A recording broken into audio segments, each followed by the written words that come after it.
Ohe Vaishnava Doyara Sagara Dasa Karuna Kori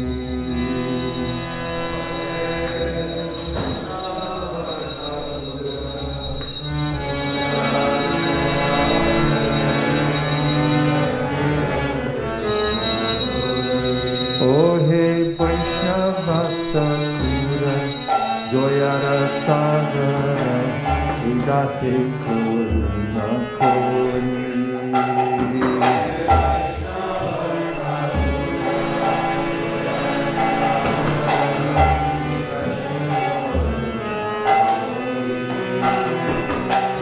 Diya Parachaya Shuruhe Amai Tumara Charana Dori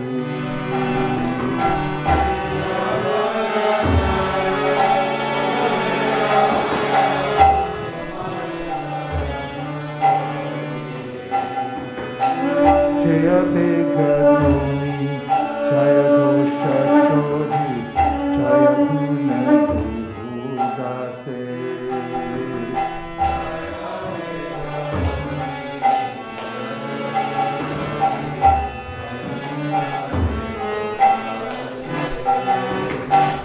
Jaya Satsanga Deho He Amare Bosha Shisha Krishna se tomar Krishna gite paro Tomara shakoti yache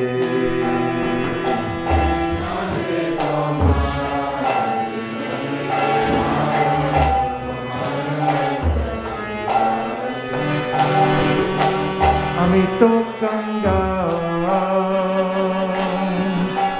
Krishna Krishna Bole Dayata Pache Pache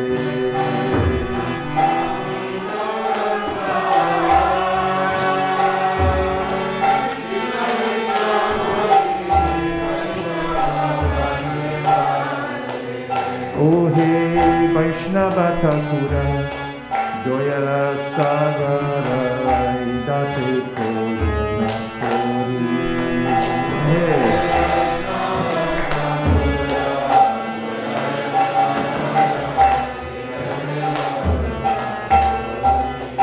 Jaya Vaisesika Vaisesika Jaya Vaisesika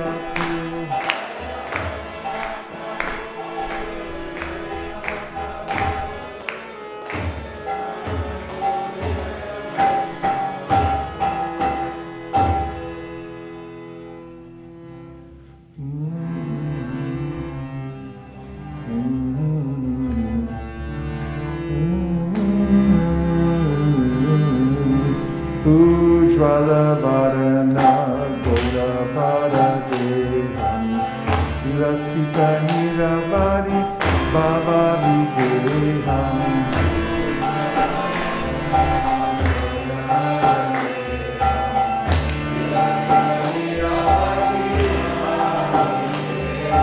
Te Bhuvana Pavana Kupaya Lesham Tam Pranamanja Shakshi Chandayam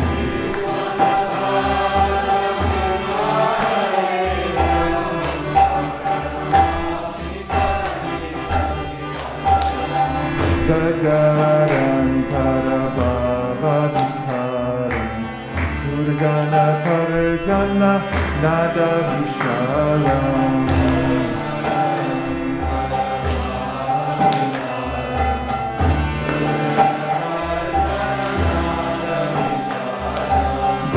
Baya Bhajana Karana Karudam Tam Pranamami Cha Shri Shakshi Tanayam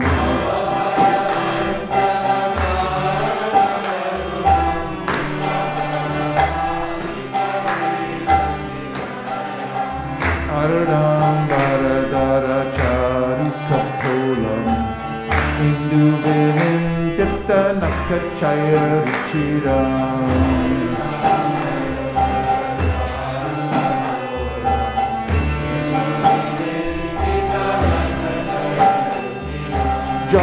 Vitanija Gunanama Vinodam Tam Pranamami Cha Shri Sachitandaya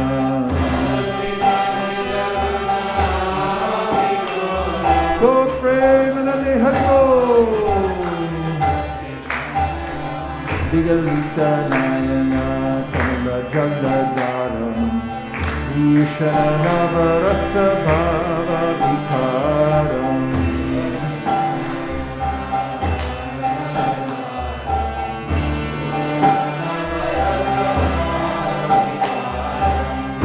Yati Mantara Nitya Vilasam Tam Pranamami Cha Shri Sachitandaya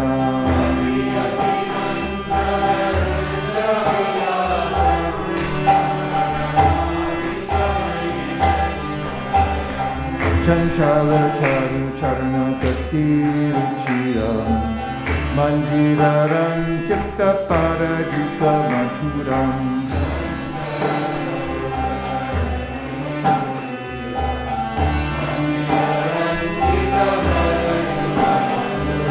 Chandravanandita Shitala Vadanam Tam Pranamami Cha Shri Sachitandaya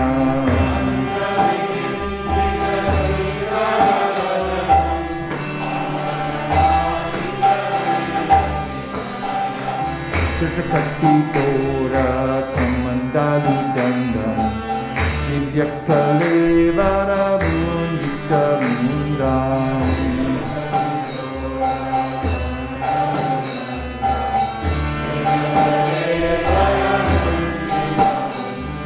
Durjana Kalmashakandana Dandam Tam Pranamami Cha Shri Sachitandaya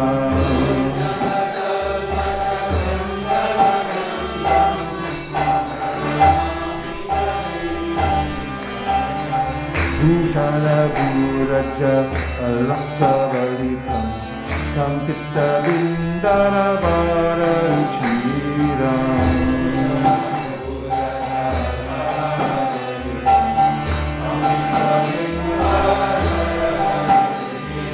Malaya Javira Chitta Ujala Tilakam Tam Pranamami Cha Shri Sachitandaya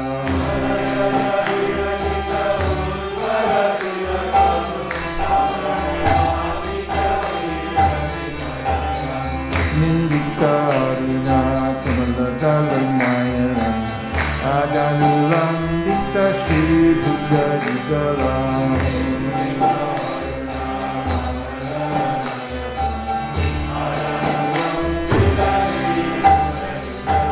Kilivara Nataka Vesham Tam Pranamami Cha Shri Sachitandaya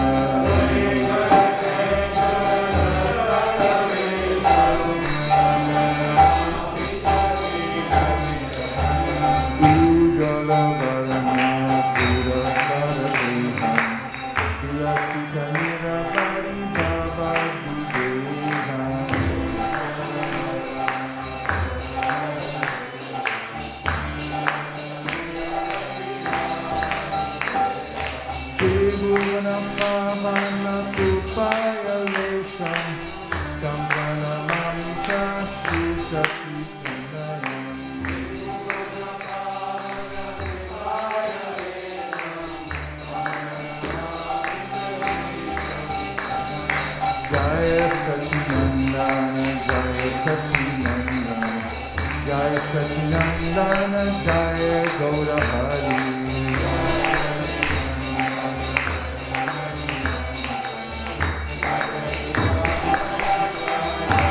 Hare Krishna Hare Krishna Krishna Krishna Hare Hare Hare Rama Hare Rama Rama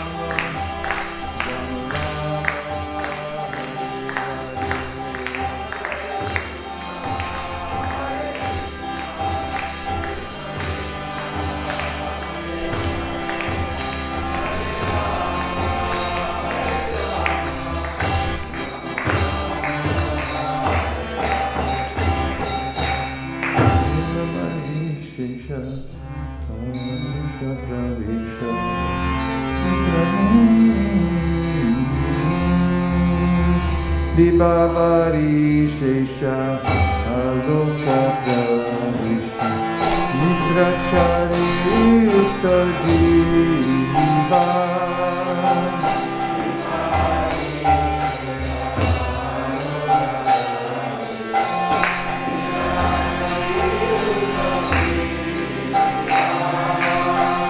Bolo Hari Hari Mukunda Murari Rama Krishna Hayagriva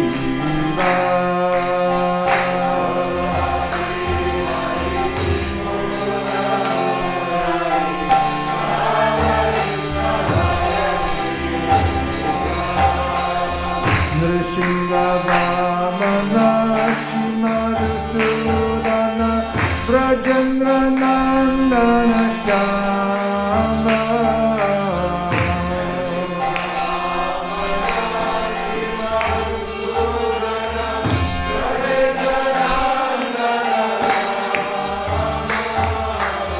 Bhutana Katana Kaitava Shatana Jaya Dasharati Rama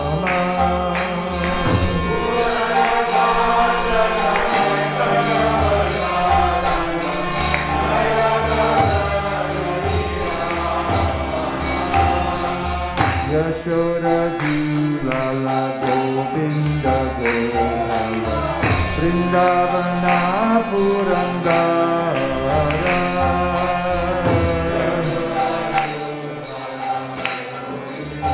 Katha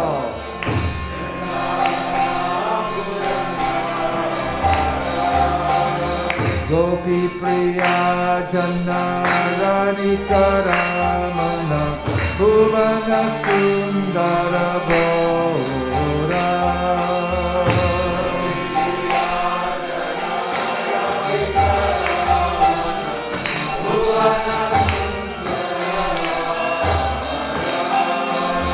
Gavana Takara Magana Takara Gopi Jana Vasrahari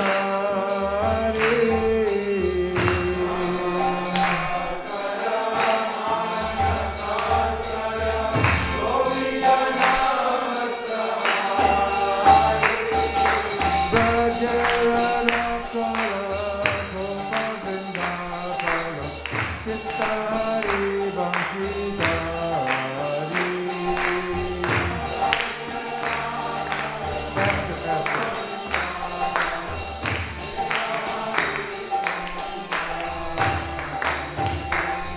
Govinda Bandana Nandana Rajajana Vayahari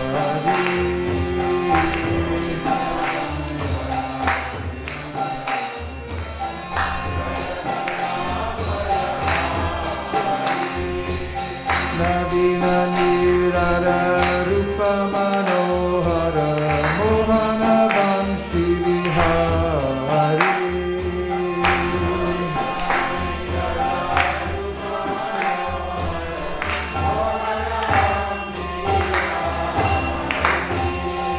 Yashoda Nandana Kamsari Shulana Nikunjara Savilase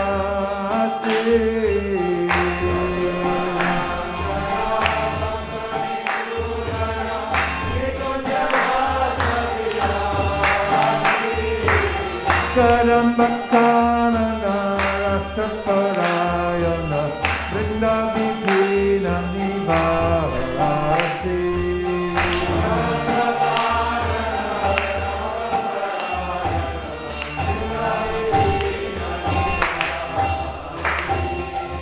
Ananda Varana Imani Krishna Kulashara Joja Mahama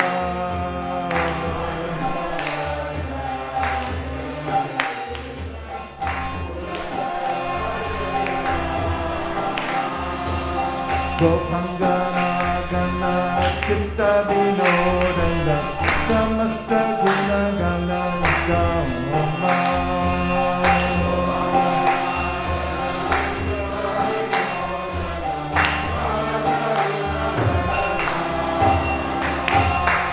Jamuna Jivana Keliparayana Manasatandra Chakora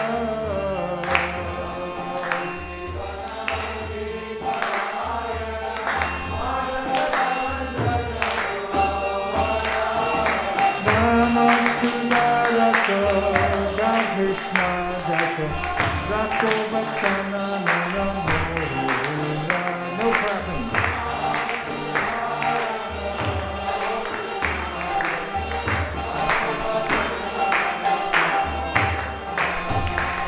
Krishna, Hare Krishna, Krishna Krishna, Hare Hare, Hare Rama, Hare Rama, Rama Rama, Hare Hare.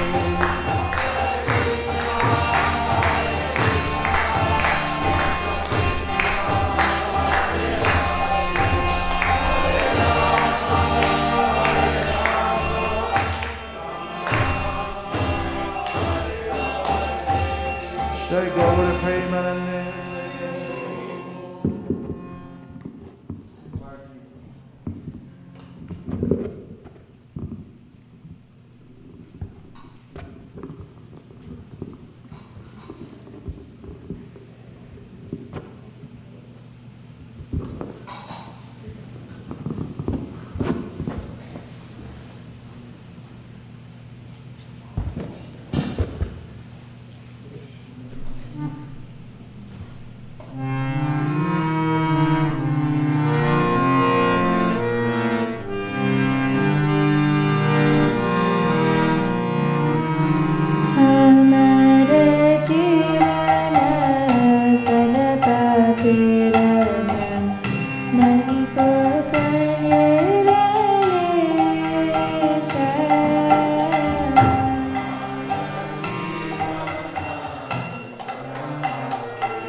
Jayo Radha Madhava.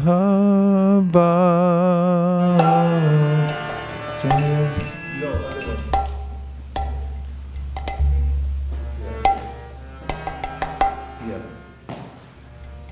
Jayo Radha Madhava.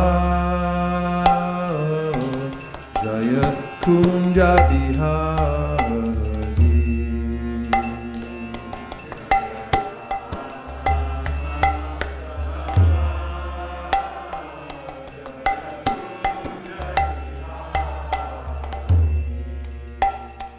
Jaya Radha Madhava. Jaya Kunja Bihari.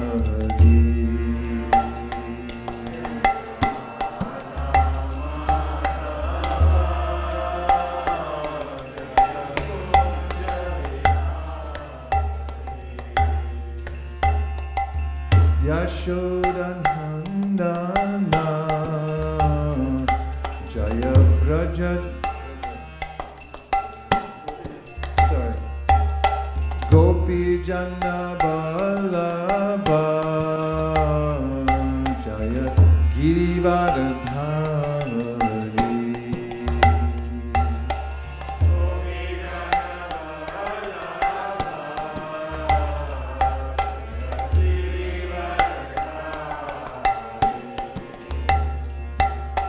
Gopi Jana Vallabha. Jaya Girivardhari.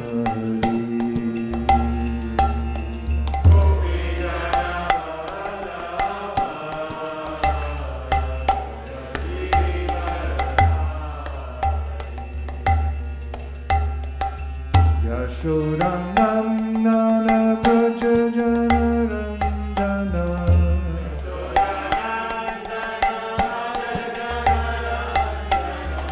Yashodanandana Vraja Jana Ranjana.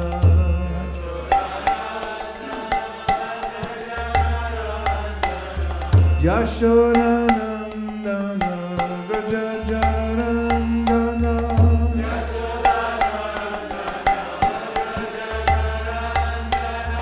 Yashodanandana Vraja Jana Ranjana.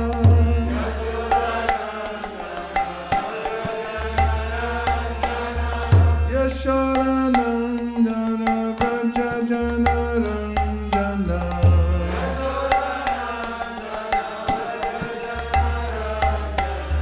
Yashodanandana Vraja Jana Ranjana.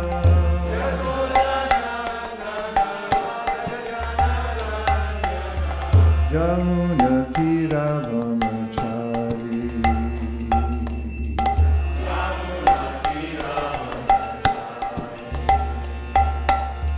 Jamuna Tira Vanachari.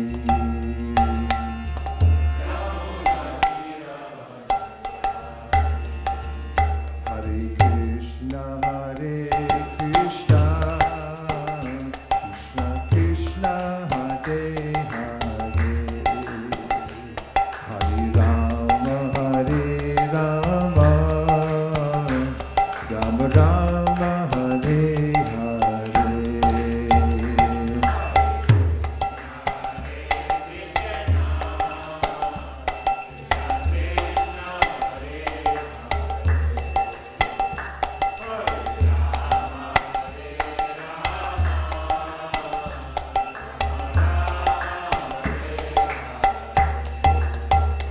Hare Krishna, Hare Krishna, Krishna Krishna, Hare Hare, Hare Rama, Hare Rama, Rama Rama, Hare Hare.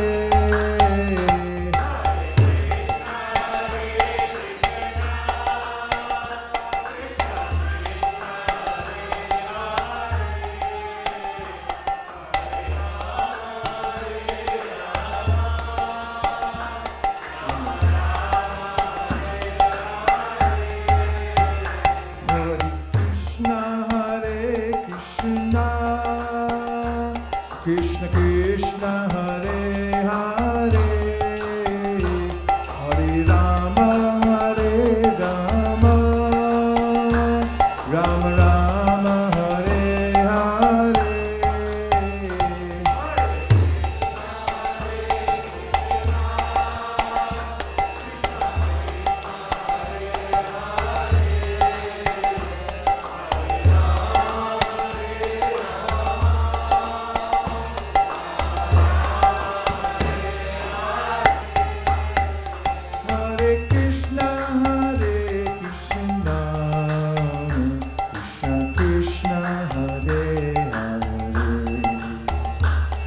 Hare Rama, Hare Rama, Rama Rama, Hare Hare.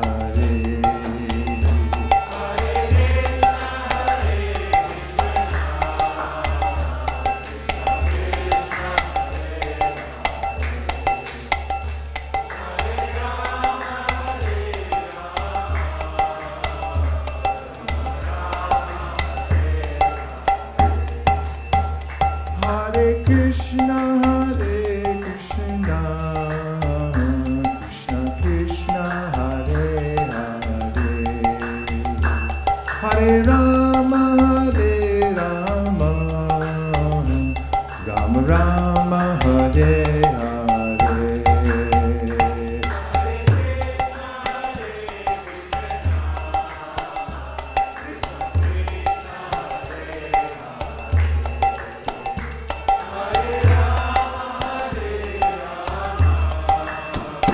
Rama Rama, Hare Hare.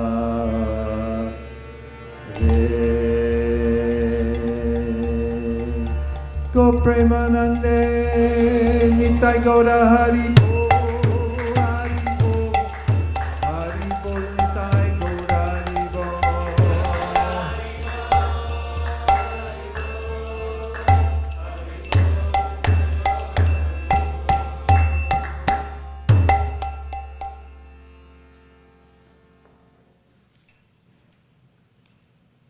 Om Namo Bhagavate Vasudevaya. Om Namo Bhagavate Vasudevaya. Om Namo Bhagavate Vasudevaya. Narayanam Namaskritya Naram Jaiva Narottamam Devim Saraswatim Vyasam Tato Jayam Udiraye.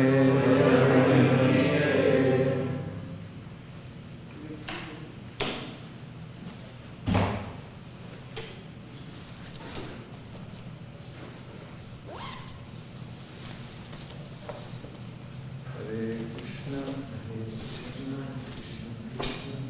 Hare Hare, Hare Rama, Hare Rama, Rama Rama, Hare Hare.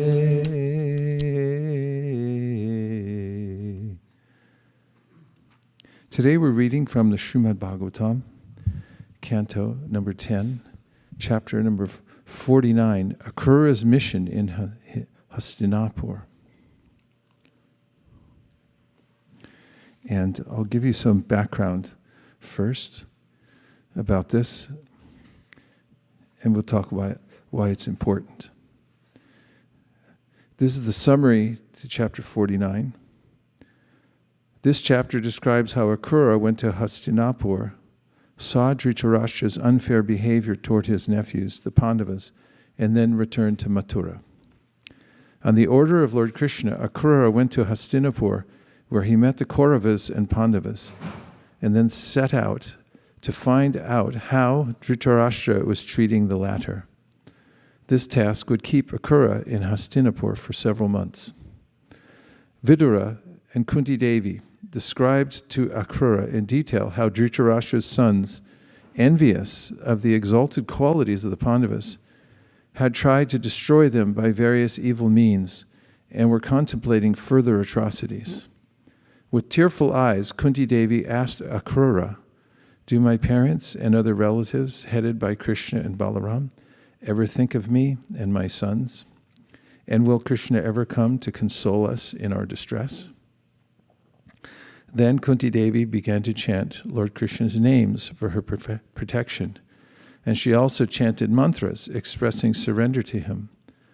Akrura assured Kunti Devi, "Since your sons were born from demigods like Dharma and Vayu, there is no reason to expect that any misfortune will befall them. Rather, you should be confident that very soon they will receive the greatest possible good fortune." Akrura then delivered to Dhritarashtra the message from Krishna and Balaram. Akrura told the king, "You have assumed the royal throne after the death of Pandu, seeing all equally, which is the religious duty of kings.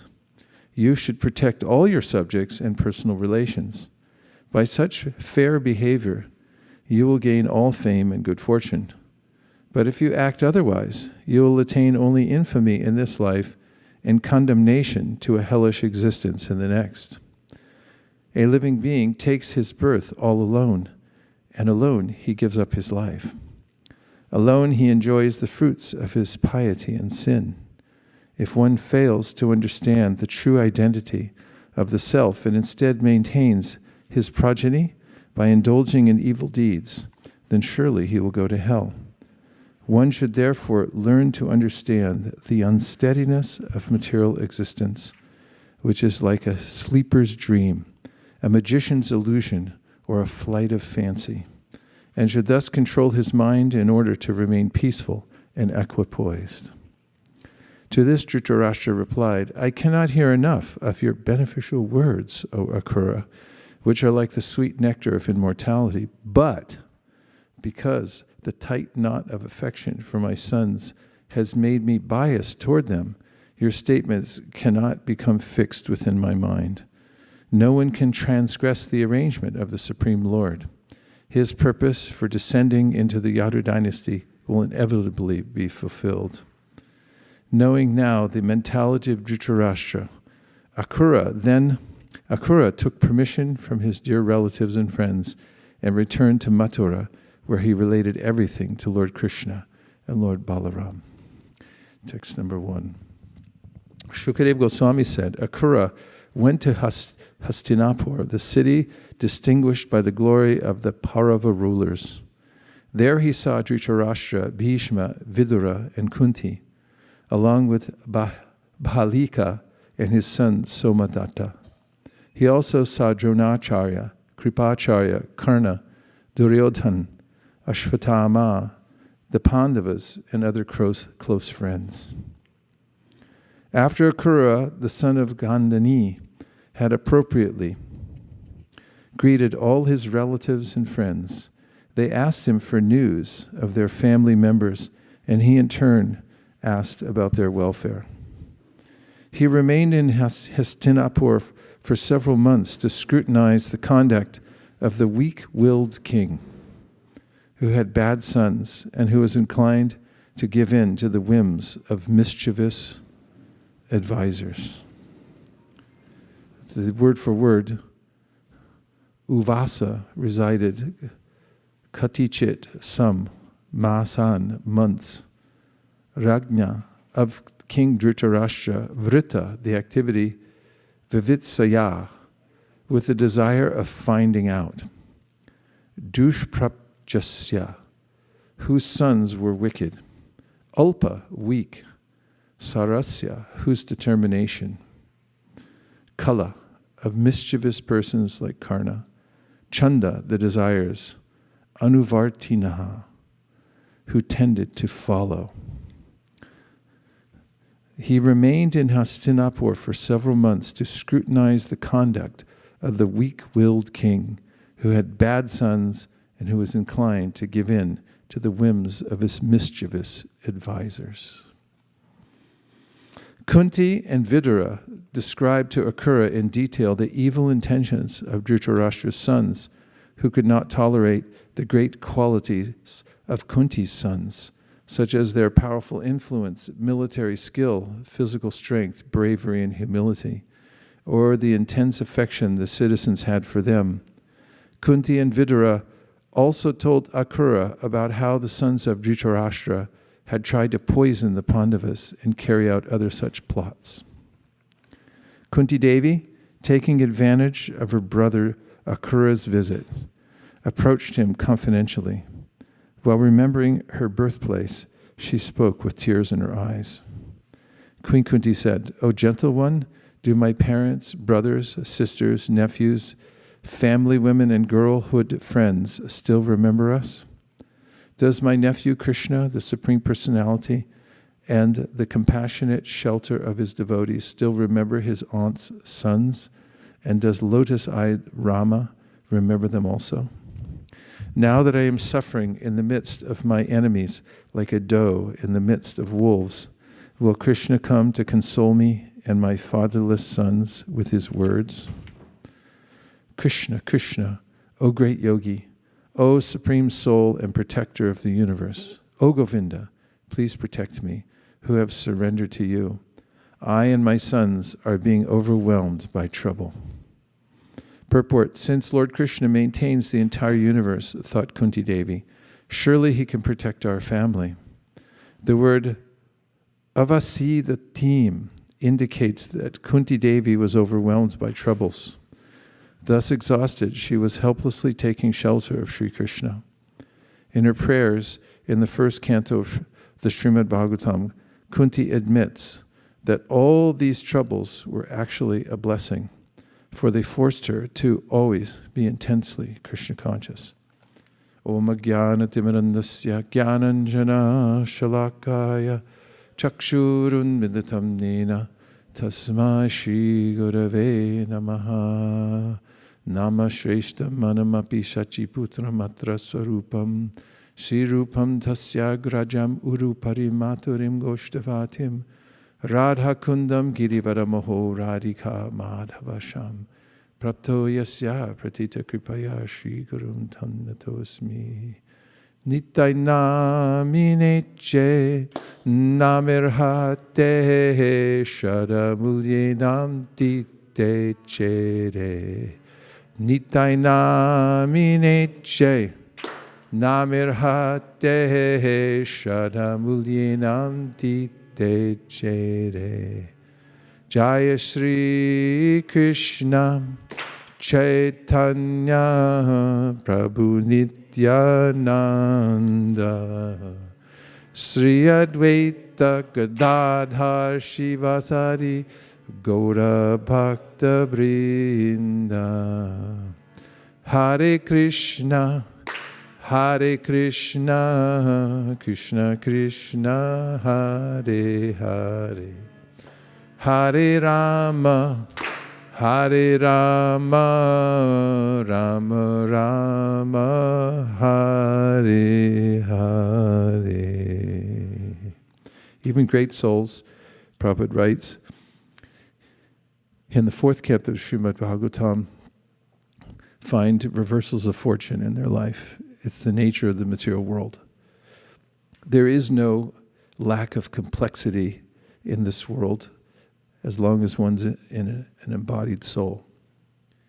And Prabhupada admonished one of his disciples who had written to Prabhupada complaining that the leaders in ISKCON at that time, sometime circa 1975, were quarreling with one another. And Prabhupada wrote back saying that you should not expect utopia. Utopia means that place that's so ideal, it doesn't actually exist. There is no such place. It's a phantasmagoria, an imagined place where there are no difficulties whatsoever. And actually, the devotee who had written to Prabhupada had said that the devotees who were quarreling were impersonal or impersonalists because they were acting in sort of impersonal ways, he interpreted, towards one another.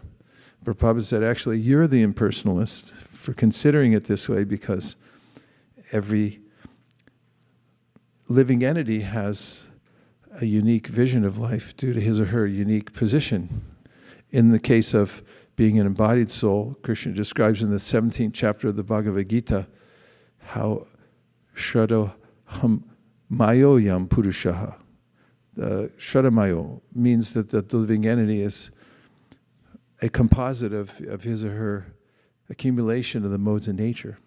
There's a composite picture and the way that a person acts according to how he or she has acquired modes of nature over many lifetimes. Purusha prakritisto hi bhunte prakriti jangunan karanam gunasangosya sarasad yoni janmasu. There's a way that Krishna says we get to where we are now because of our associations with various types of people. And therefore we take on various modes. They accumulate within the heart. He describes in another place, this is where the modes congregate. And then because of that mixture, toxic mixture of modes, I'm compelled to act in various ways. And not only that, I take a birth that solidifies my mentality from the last life. Solidifies means that the body I have now, my prarabdha, is a manifestation of the way I was thinking in my last life when I left my body. It got filled in with a physical body. And the mental body that I'm creating now will determine the next physical body I get, because it gets filled in by material nature. It accommodates perfectly and exactly. Shariram yadavapnoti yachchap yukramatishvara grihit vaitani samyati vayargandami vashayat shocham chakshu sparshanam cha rasanam granam cha atishtayam manaschayam vishayan upasevate. Krishna says a very subtle process, just as when the air passes over any surface, it picks up the scent of the materials that are there. If it's roses, it smells like rose. If it's garbage, it smells like garbage. And similarly, the soul, by its proximity to the material modes in nature, picks up those various modes and becomes what another teacher of bhakti, Rishabhadeva, says is karmatmakam. It's colored by these various modes. If you put in the wash a brand new, don't do this, gamsha that you bought from Loi Bazaar with all your other wash, but I rinsed it out 3 times, doesn't matter. Everything will come out pink. So similarly, if we mix in to the material world, then we come out pink rather than clear. Our consciousness, karmatmaka, gets colored. And then shotram chakshu sparshanam cha rasanam granam evacha, a perfect accommodation by the modes of nature, happening by divine arrangement. Karmana daivanetrena jantor deho papate striya pravishta udaram pumsoreta ghanashraya. The material nature is looked over by highly evolved, intelligent beings called devas, and they perfectly arrange for the next body, no mistakes. And we get a certain kind of ear, eye, nose, sense of touch, according to our previous lives. And so, the nature that somebody has is indelible to a certain point, unless there's some divine intervention, and one can come in contact with the purifying agent from the spiritual world, the holy name, process of devotional service, and the consciousness can become cleared, ceto dharpana marjanam. So even as we become purified, we also are subjected to the churnings of material nature, and therefore Prabhupada said that the living entities in their individuality will not always see eye to eye, and there also will be conflict, and also there may be some reversals that we weren't expecting. What can we know? How can we know what we've done in previous lives and so forth? However, for devotees who have surrendered to Krishna, one might think, well, there should be no bad incidents whatsoever, because as Krishna says, or Brahma rather, in the Brahma Samhita, karmani nirdahati kintuja bhakti bhajo.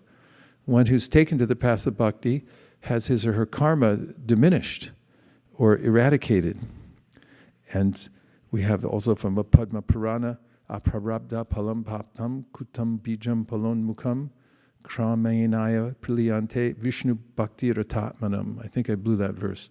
Aparada palam paptam, aparada palam paptam kutam, I'm just getting worse, kutam bijam palon mukam kramenaya priliante vishnu bhakti ratatmanam.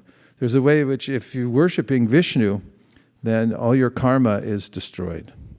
So what about devotees like Kunti Devi and the Pandavas having these reversals? They are under the protection of Krishna. So this is explained by Vishwanath Chakravarti Thakur in 10.14.8, where he describes how the Supreme Personality of Godhead is expert at keeping his devotees close to him. So when somebody surrenders, while we're in the material world, there still may be a chance that I'll think, well, maybe I can have both. Best of both worlds. And a doctor seeing in a patient who's like, okay, I'm halfway through the medicine, I feel pretty good, maybe I'll just stop. It's like, no, you go all the way. You take the whole course of medicine, and be careful, because doctors see things that other people don't see. They see a lot of patients, and they know disease can come back at any minute. So Krishna is the supreme doctor, and he notices the living entity is prone, hey, good, welcome to class, prone to looking back over his or her shoulder at the material nature and thinking, well, maybe that could be dovetailed in Krishna's service, or not. And then becoming detoured in the path of devotional service. Therefore, he gives a particular or a customized kind of suffering to his devotees, so that they'll give up the last vestiges. What is a vestige, please? The last vestiges of desire to enjoy the material world. Everyone, according to their acquired modes of nature, subtly has a way that he or she wants to enjoy the material world. Of course, there's a lot of facility for that. There are 8,400,000 species altogether, and you can try each one of them if you wish. Material world's like, what's that? 6 Flags, or is it 3 Flags? 6 Flags, okay. There's another smaller one called 3 Flags. It's the knockoff version. So there's a bunch of rides you can go on. The material nature offers all these different rides you can go on. It's like, let me try this. Can I try that? Can I do this? And like, I feel sick. Can I just go home?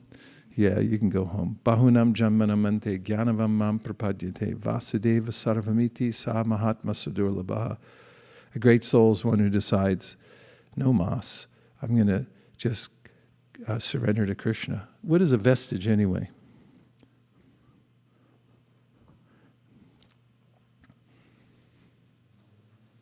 A vestige is a noun. It's from the 16th century, from the French vestige, a mark, trace, sign, and then from Latin vestigium, footprint, trace, and a word of an unknown origin. Footprint, a trace, a sign. Yeah, a little something left over, right? Even though Krishna purifies the heart, there's something I'm holding back, some little thing. I know it's in that, those, you get a little extra pocket. Nobody else knows about it. Yeah, it's in there. No one will find it. Because people think that all the time. They go to the airport and there's a beagle out there smelling everything. Like, yeah, he has a grape. 1 leaf of lettuce I got caught for going into Mexico. The dog came up. It's in there. I had to fill out all kinds of paperwork. I brought in 1 piece of lettuce to Mexico. Could end up in jail. So the living entity tries to hold on to one last thing, but Krishna knows. He's there within the heart. He can see every last little thing I've got in my pocket. So he's like, could you give me that? Do you want to get rid of that thing? And he helps us to overcome the last vestiges. Then we're free. And free to completely serve, no reservation, no pretense. And that's real life. So Krishna wants us to have that. So Kunti Devi here is understandably, because she's a pure devotee, being mentioned as one who has come to realize this. And as she and her family went through normally unbearable circumstances for a family, she was seeing it as Krishna's arrangement, so that they would always be closer to Krishna. Keep going? Okay. So I'm getting to a point here because in this section we're going to meet a character that represents this weakness of heart, holding back. And it's called, in some places, pashyanapi na pashyati. And one hears about the importance of doing something, and one sees it, but then I don't see it. I don't want to see it. Pashyanapi na pashyati. It's there in front of my eyes, it's presented, I understand it, but it's like, I'm not going to take it. And how to overcome that? Because if we can do that, then we become very fortunate. We come into a new category. Nothing held. Everything for Krishna, nothing for me. Text number 12. For persons fearful of death and rebirth, I see no shelter other than your liberating lotus feet, for you are the Supreme Lord. These are Kunti's prayers. I offer my obeisances to you, O Krishna, the Supreme Pure, the Absolute Truth, and the Super Soul, the Lord of pure devotional service and the source of all knowledge. I've come to you for shelter. Srila Sridhar Swami has translated the word yogaya, yogaya, as unto Krishna, the source of all knowledge. The word yoga indicates connection and also the means to achieve something. What does yoga mean? It's so nice, the pandemic. We can't hear a thing through the mask. It means connection and also the means to achieve something. It's good to know, isn't it? Connection and the means to achieve something. As conscious souls, we have a connection with the Supreme Soul through bhakti or devotion. Through that relationship, we experience perfect knowledge of the Supreme Soul.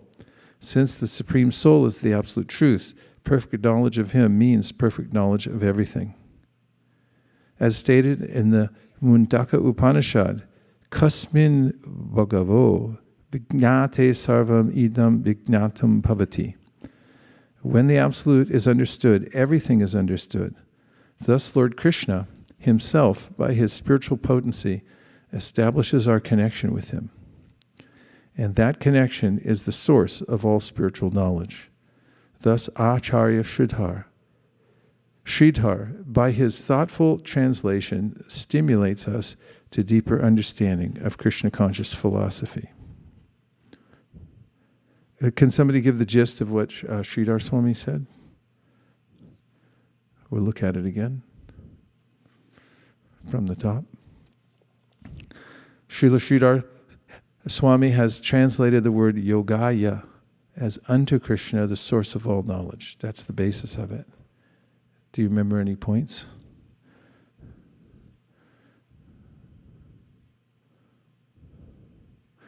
Okay, I'll read it again. Just listen. Srila Sridhar Swami has translated the word yogaya as unto Krishna, the source of all knowledge. The word yoga indicates connection and also the means to achieve something. As conscious souls, we have a connection with the Supreme Soul through bhakti or devotion. Through that relationship, we experience perfect knowledge of the Supreme Soul. Since the Supreme Soul is the Absolute Truth, perfect knowledge of Him means perfect knowledge of everything. As stated in the Mundaka Upanishad, Kasmin Bhagavo Vijnate Sarvam Idam Vijnatam Bhavati. When the Absolute is understood, everything is understood. Thus, Lord Krishna Himself, by His spiritual potency, establishes our connection with Him, and that connection is the source of all spiritual knowledge. Thus, Acharya Sridhar, by his thoughtful translation, stimulates us to deeper understanding of Krishna conscious philosophy.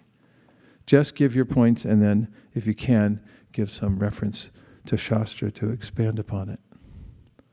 Yes, Prabhu.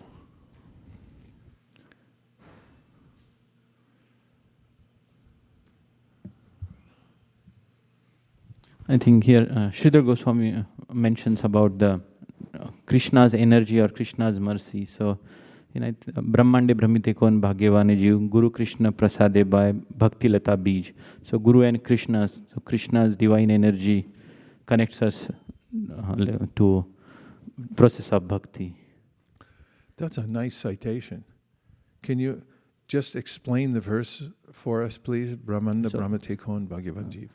Brahmanda Brahmite Kon Bhagyavan Jeev, like the Jiva is traveling in Brahmanda, taking different, going through 84 lakh species and traveling to 14 planetary systems. And then Guru Krishna Prasadeba, like Prasad is mercy, so Guru and Krishna's mercy, he is getting the Bhakti Lata Bij. So the seed of Bhakti, he is gifted with the seed of Bhakti. And with that, he can get out of the cycle of birth and death. Nicely done, thank you. Does someone want to continue on his point, or do you have a new point to make? Yes, Radhakripa Prabhu. Avantika. Maharaj, when you, in the purport, when it mentioned that if you know the Supreme, you know everything, I was remembering in Bhagavad Gita, the 15, chapter 19 verse. I thought of you when I read that. Yo mame mama sammudo janati prashotma sa sarvid bhajanti mam sarvabhavena bharata. So if you know Krishna is the Supreme Personality of Godhead without doubting that you know everything. So I think it's kind of a correlate, exactly the same. So I just how convenient is that? That if you know Krishna, then you know everything. Yes. You only have to go one place, just to Krishna. Always remember Krishna. Avantika. You can say the same thing? Friends in the family? Okay.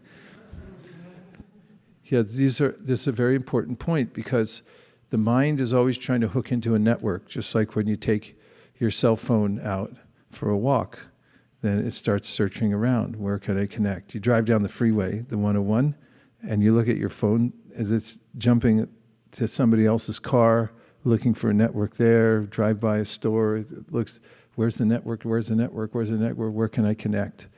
So Krishna says in the Bhagavad Gita that Vyavasayatmaka buddhir eke hakuranandana bahushaka hyanantascha buddhayo vyavasayinam. We have one main network that we need to connect to. And if you connect to that network, then all information is available. But if you try to connect all the individual networks, you'll be very dissatisfied, always. So just knowing this one principle of the truth of yoga, that just remember Krishna. And somebody yesterday in a conversation was mentioning that any kind of difficulty one has by being an embodied soul can be overcome by one method, and that is remembering Krishna. When you remember Lord Chaitanya, as an example, is stated in the Sri Chaitanya Charitamrita, then difficult things become easy. And if you forget him, then easy things become difficult. So it's a simple formula. Did anybody else want to make one more point? Yes. Hare Krishna Maharaj, thank you for the session. I was thinking of 2:28-29, where it is said Vasudeva para Veda, Vasudeva para Makha, Vasudeva para Yoga, Vasudeva para Kriya. The ultimate object of knowledge is Sri Krishna, the personality of Godhead. The purpose of performing sacrifice is to please him. Yoga is for realizing him. All fruitive activities are ultimately rewarded by him only. He is supreme knowledge, and all severe austerities are performed to know him. Religion is rendering loving service unto him. He is the supreme goal of life. Sridhar Swami is mentioning yoga is ultimately we want to connect to Krishna. So, yeah, I was thinking. So sign up for that one network. You can subscribe through the bhakti process. Hare Krishna. I was thinking about the reversals of fortune and why devotees have to go through all the struggles. I was remembering a talk where it was said that, normal conditioned beings will go through all the reversals because of their karma. But why do devotees go through it? And devotees go through it because it helps them for further purification and the Chetodarpana that you said. But why do pure devotees have to go through? Like, why did Pandavas and Kunti and why they have to go through? So the example was given of Uttara, where Uttara, when she just lost her husband Abhimanyu on the battlefield, but when the Brahmastra was coming to kill her son Parikshit, she still appeared to Krishna. She didn't think that, oh, Krishna just didn't help me, didn't help Abhimanyu, I should not go to him, but she still went to him. So it was said that we pure devotees get this suffering because that helps them to reconnect and keep on reconnecting. So I was thinking about that point. So thank you. A nice example. Yes, Balaram.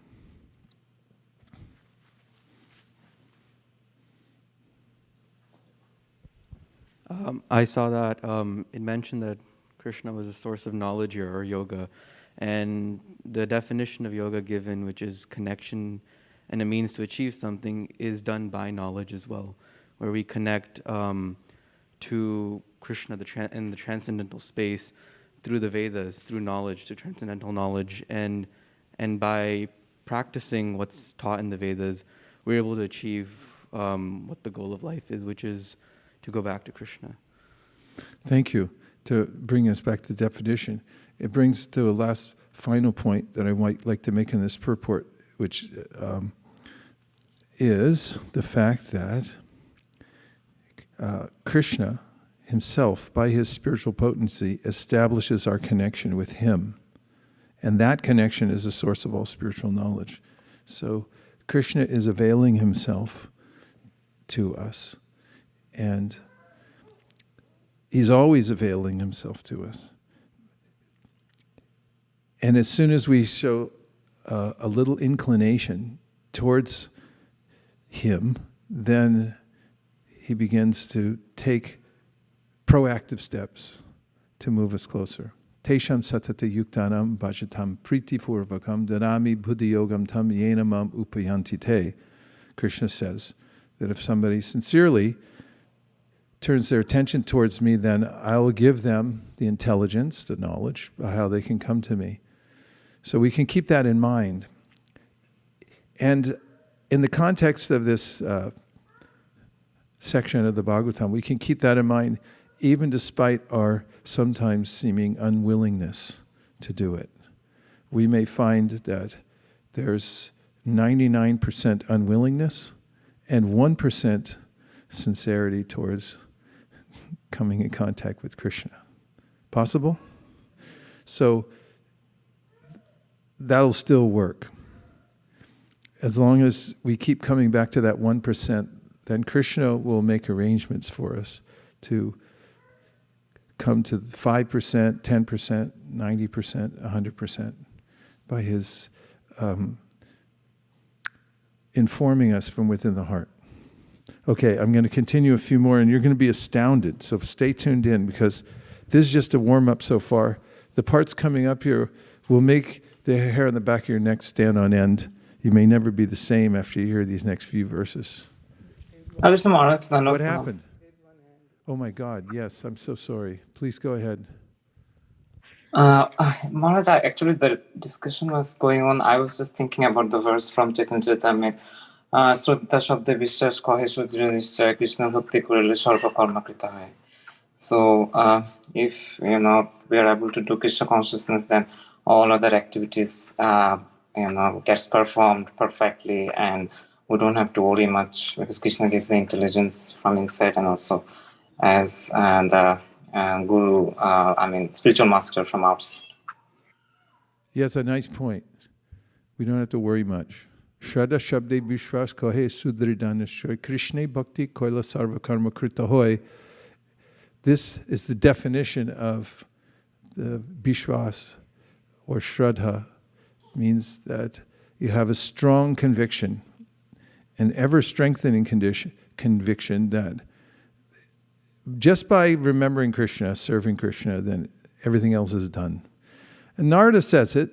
He'll say, Tyaktva sudharmam charanam bhujam harer bhajana pakvota patettato yadi yatra kwa babajam abuddha mushakim kovarta apto bhajatam sudharmata. So what if you gave up your occupation and joined the Krishna consciousness movement, and things seem to have been left in the lurch because you dropped it suddenly out of a sense of extreme enthusiasm to become fully surrendered to Krishna, but then, hey, you didn't make it all the way.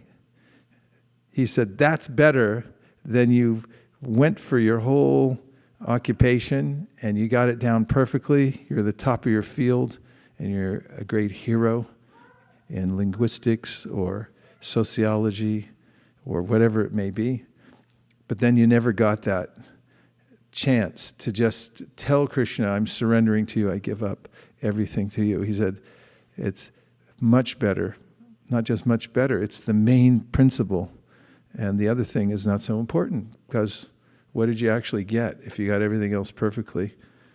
So many people have done that. I was thinking about Steve Jobs the other day because he used to just wear the same clothes every day.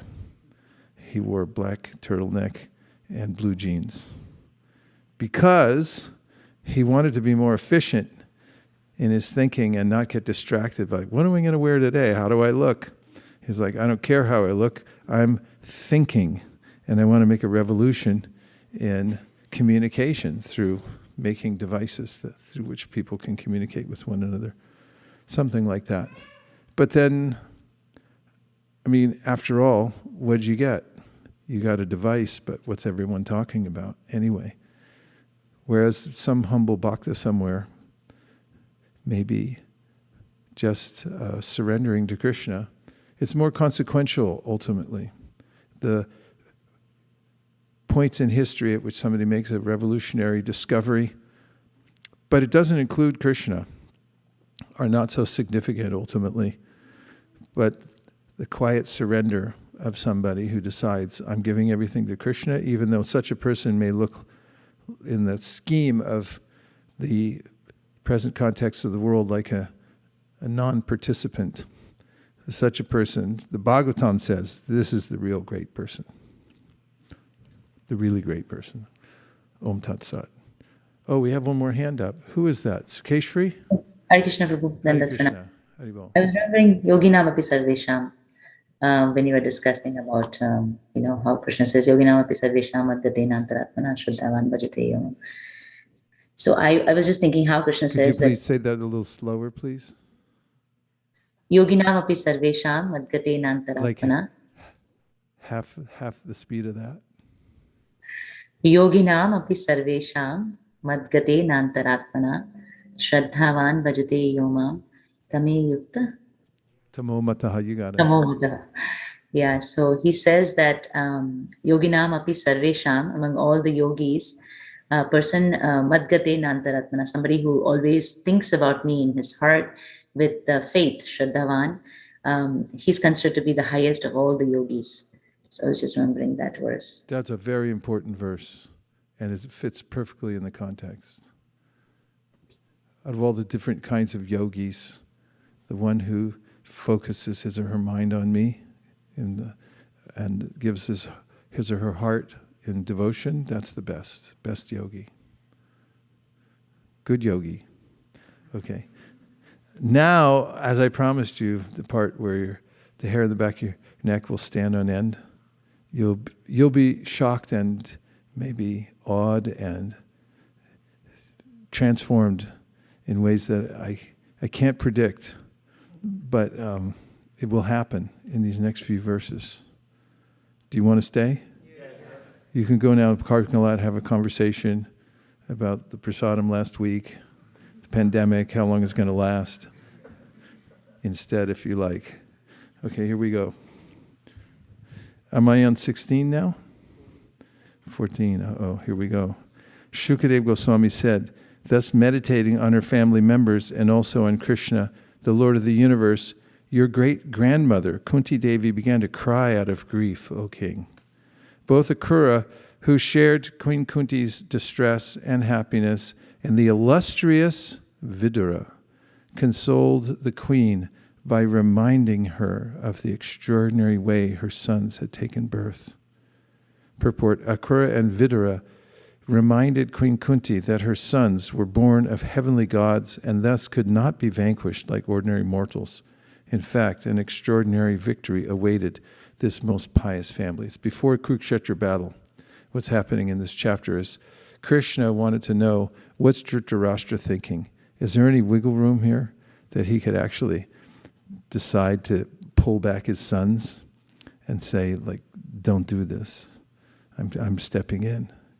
And then he could assess, could Krishna, about what is the prospect for the Kurukshetra battle.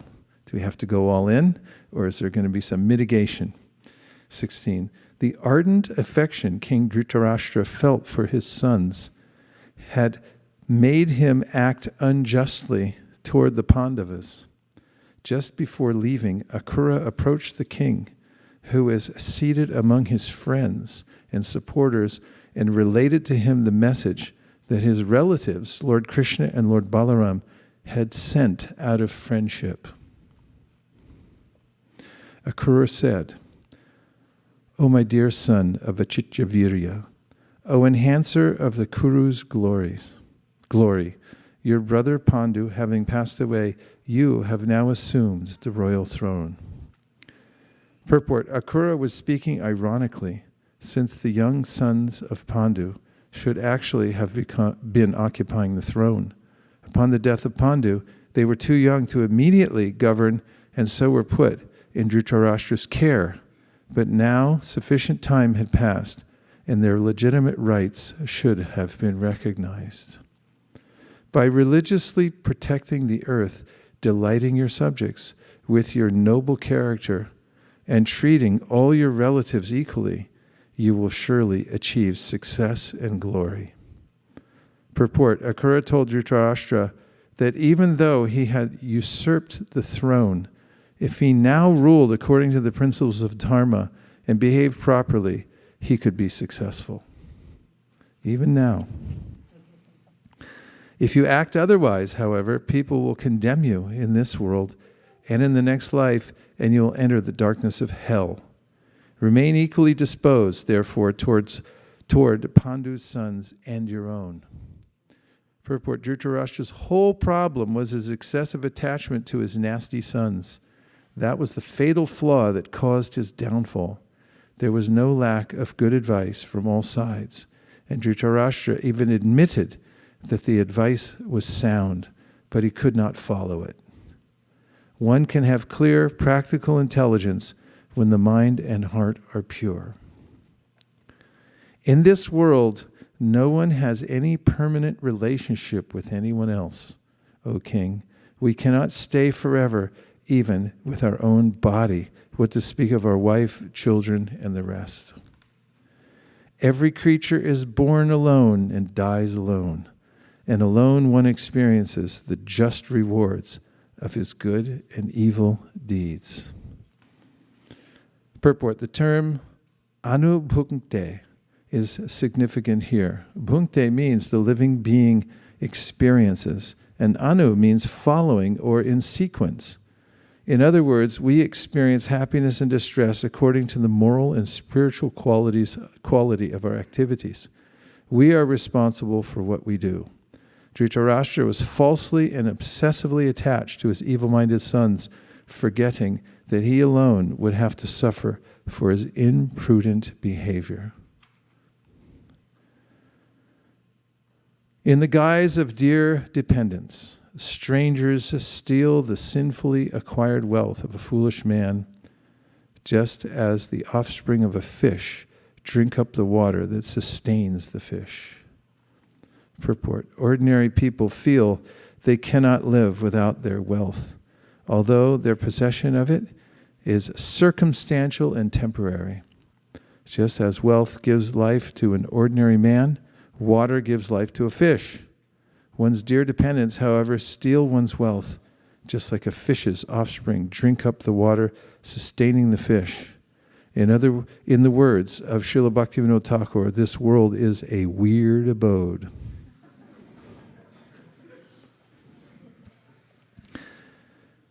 A fool indulges in sin to maintain his life, wealth, and children and other relatives, for he thinks, these things are mine. In the end, however, these very things all abandon him, leaving him frustrated. Purport. In these verses, Akrura is giving rather frank advice to Dhritarashtra.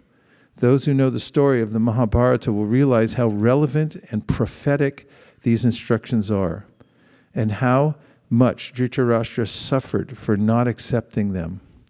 Although one tenaciously clings to his property, in the end all is lost.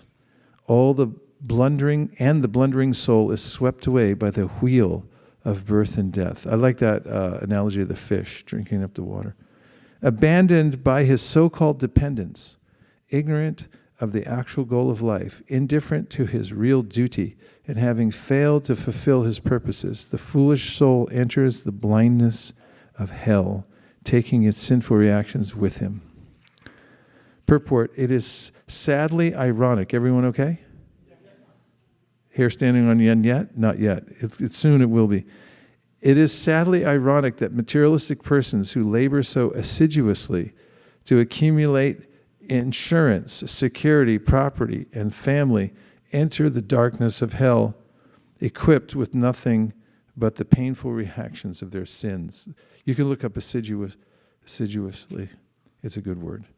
On the other hand, those who cultivate Krishna consciousness, spiritual life, while apparently neglecting to accumulate property, a large family, and so on, enter the next life enriched with many spiritual assets and thus enjoy the deep pleasures of the soul. Therefore, O king, looking upon this world as a dream, a magician's illusion, or a flight of fancy, please control your mind with intelligence and become equipoised and peaceful, my lord. Dhritarashtra said, this is too heavy, I can't read it. Let's take a break. Should I go on? Yes. All right. You asked for it. Dhritarashtra said, O master of charity, I can never be satiated while hearing your auspicious words. Indeed, I am like a mortal who has obtained the nectar of the gods. A little bit obsequious, isn't it? Purport, in the opinion of Srila Vishwanath Chakravarti, Dhritarashtra was in fact proud and felt he already knew everything. Akrura was speaking. But to maintain diplomatic gravity, he spoke as a saintly gentleman. Even so, gentle Akrura, because my unsteady heart is prejudiced by affection for my sons, these pleasing words of yours cannot remain fixed there, just as lightning cannot remain fixed in a cloud. Who can defy the injunctions of the Supreme Lord, who has now descended in the Yadu dynasty to diminish the earth's burden? Purport, naturally, we would like to ask Dhritarashtra, if you know all this, why don't you behave properly? Of course, this is exactly Dhritarashtra's point. He feels that since events have already been set in motion, he is helpless to change them. In fact, events have been set in motion by his attachment and sinful propensities, and therefore he should have taken responsibility for his own acts. Lord Krishna clearly states in the Bhagavad Gita, Nadate kaschichit papam. The Supreme Lord does not accept responsibility for anyone's sinful activities. It is a dangerous policy to claim that we are acting improperly because of destiny or fate. We should take up Krishna consciousness seriously and create an auspicious future for ourselves and our associates. Finally, one may argue that, after all, Dhritarashtra is involved in the Lord's pastimes and is actually his eternal associate. In answer to this, we may say that the Lord's pastimes are not only entertaining, but also didactic. And the lesson here is that Dhritarashtra should have acted properly. This is what the Lord wanted to teach. Dhritarashtra claims that Krishna came to relieve the burden of the earth, but the earth's burden is precisely the improper behavior of its inhabitants. So let us take the lesson the Lord wants to teach here and be instructed for our benefit. 29. I offer my obeisances to him, the Supreme Personality of Godhead, who creates this universe by the inconceivable activity of his material energy and then distributes the various modes of nature by entering within creation. From him, the meaning of whose pastimes is unfathomable, come both the untangling cycle of birth and death and the process of deliverance from it. Purport: when all is said and done, Dhritarashtra was not an ordinary person, but an associate of the Supreme Lord Krishna. Certainly an ordinary person cannot offer such a learned hymn to the Lord. Shukadeva Goswami said, having thus appraised himself of the king's attitude, Akrura, the descendant of Yadu, took permission from his well-wishing relatives and friends and returned to the capital of the Yadavas. Akrura reported to Lord Balaram and Lord Krishna how Dhritarashtra was behaving toward the Pandavas. Thus, O descendant of the Kurus, he fulfilled the purpose for which he had been sent. Thus end the purports of the humble servants of His Divine Grace A.C. Bhaktivedanta Swami Prabhupada to the 10th canto, 49th chapter of Srimad Bhagavatam, entitled Akrura's Mission in Hastinapur. So please, let's discuss the principle just for a couple of minutes of what happens, what is it that is taking place with Akrura and Dhritarashtra. Can you put your finger on it? Does it resemble anything you've seen or felt before?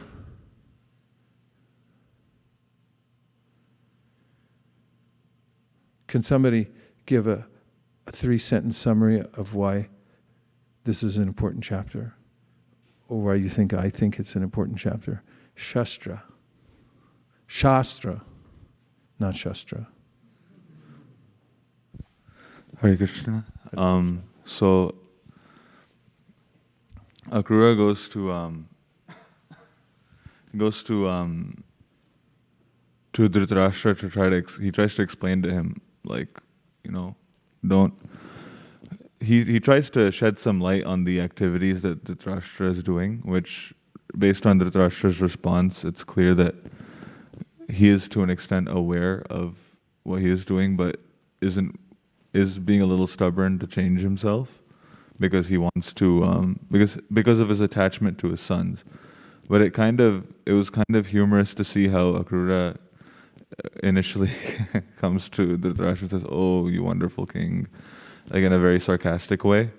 And Dhritarashtra responds in a very, very similar manner of saying, "Oh, you're so learned." But I think Prabhupada's disciples really perfectly articulate what was going on in my mind of, if you know this, why aren't you like changing yourself? Which is, I guess it's clear as to how strong the power of attachment to family and kinsmen can be in that sense. And were you purposefully being understated when you said he was a little stubborn? He was so stubborn. Because, I mean, ultimately, this was the cause of the war. I mean, the consequence of such a unwillingness to take good advice, it leads to disaster, ultimately. It's amazing that because this word responsibility, he had a responsibility as a king to do the right thing. He had a dharma to fulfill, and he also gets a good instruction about it, but then he's unwilling to do it. And then there's a consequence. And this is something that comes up in this context about how every soul has a responsibility. And if you think about the word respond, could we think about it more deeply by looking at the etymological dictionary before we look at assiduous? This respond is a kind of if I'm not incorrect, it's a kind of a vibration, or you're making a sound vibration. Spond. Do you have it? Okay, go ahead. Tell us the whole history of the word respond and what all the nuance of its meanings. Respond is a verb. Make answer, give a reply in words. From the 13th century, responduin. From Anglo-French, respondre. Old French, rispondere. Respond, correspond. And directly from Latin, respondere. Respond, answer to, promise in return. From re, back. And then espondere, to pledge. And then the modern spelling and pronunciation is from the 16th century, which also means to make a liturgical response. Liturgical response. That it? Is there a breakdown of the words from re and spond? Yeah, so re is means back to the original place. And it can also mean again, anew, once more. And then it can mean undoing or backward. And that's from Latin. And then sponsor is from Latin, and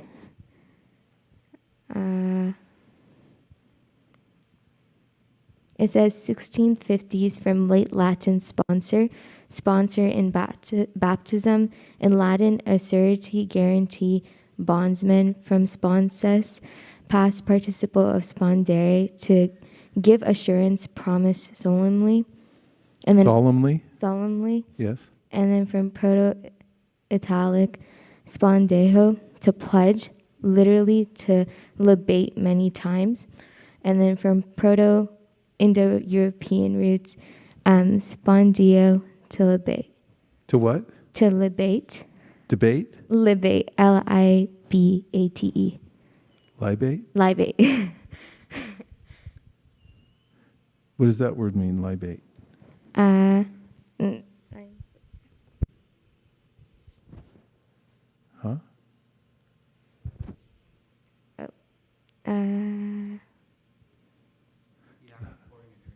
Drinking, libations. Yeah, only living entities can respond. And if a machine responds, it's only because a conscious being programmed it. So it always traces back. The responsibility, always responsibility. You have the ability to respond, and there's a way of responding that's aligned with Dharma, or our natures, that fits properly.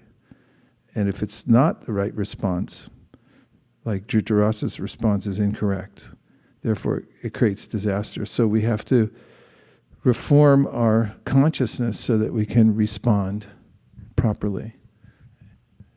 That's somebody who's responsible, as they know how to respond correctly to every circumstance and situation, to questions, to events in their lives, and so forth. That's what it means to be responsible. You're able to respond properly according to Dharma. But Dhritarashtra wasn't able to do that. He said, I understand what you're saying. It's very beautiful, in fact. You're such an eloquent speaker, but not so much. I don't think I'll be doing that now.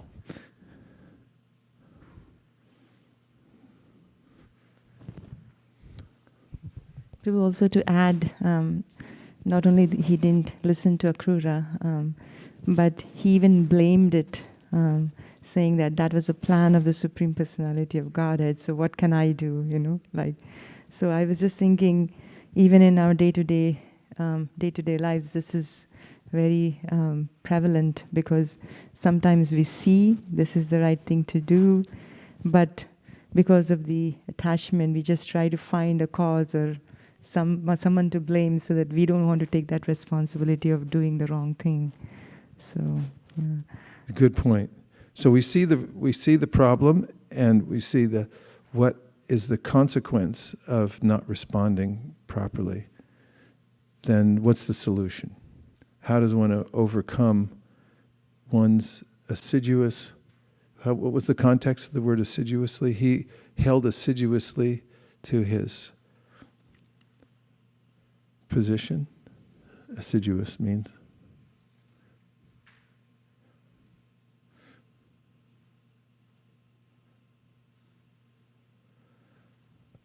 Assiduous is an adjective. It means attentive, devoted, constant application. It's from the 1530s, from Latin assidus, attending, continually present, incessant, busy, constant. From assidere, to sit down, to sit by.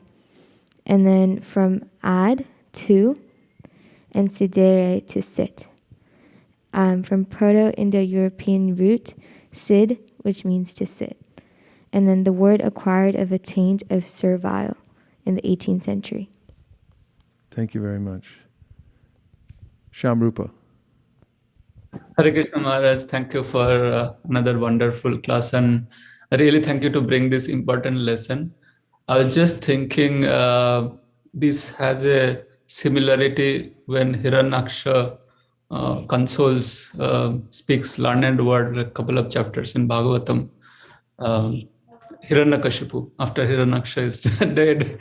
So, and also we see in this a couple of times here Akrura mentioning, why don't you behave properly? So we can know a lot of things, but unless we transform our heart, unless we change our behavior, it has very less meaning. I think in Srimad Bhagavatam there is a beautiful sloka illustrating this, 284. Shrinata Shraddhya Nittam Grinatascha Sacheshtitam Kalena Nati Dirghena Bhagavan Vishate Hridi.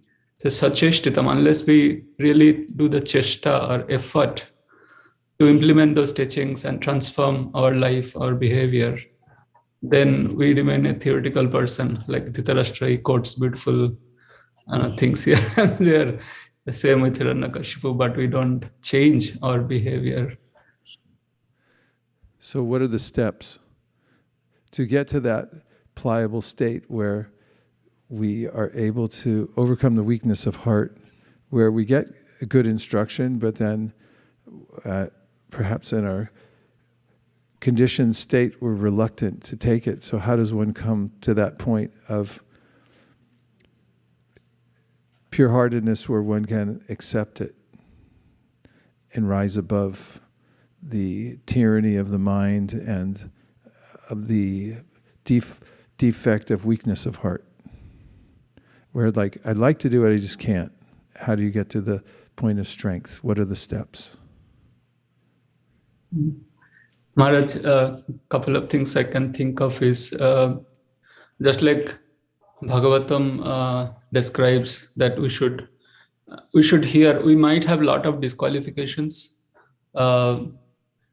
Just like in Bhagavatam 2.7.46, it says, Te vai vidanti ati taranti cha deva mayam, stri shudra huna shabara ati papa jiva, yadi adbhuta krama parayana shila shikshas, tiriyakjana kim api ushruta dharanaya. The shila shikshas, we have to humble ourselves in front of an advanced devotee, a pure devotee, and you have to do the shila shikshas, their tutelage we have to enroll. And we have to hear from the right source. You have to enroll.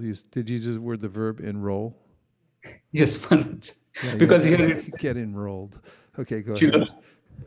Yeah. Because it says here Shila Shikshas, that we have to systematically get trained from advanced devotees. So that's the first step. Is that the verb shil the same as anushilanam? Yes, Maharaj. Which means the cultivation. You actually have to cultivate it.